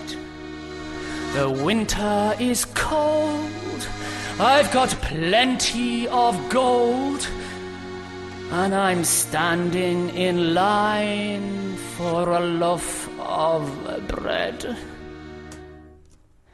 Maybe we'd be better off if we brought down Gorbachev.